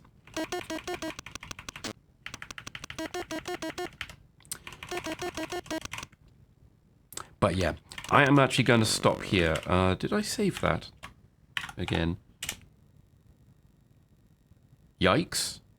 That's not supposed to happen. Well, I know I saved it before I played it through and then fiddled with the volume, so that's fine. I should debug that. Is there a... Okay, I tried to save over an existing file. I thought I'd tested this and it produced a sensible error message, but clearly it doesn't. But that file is empty, so something else has gone wrong.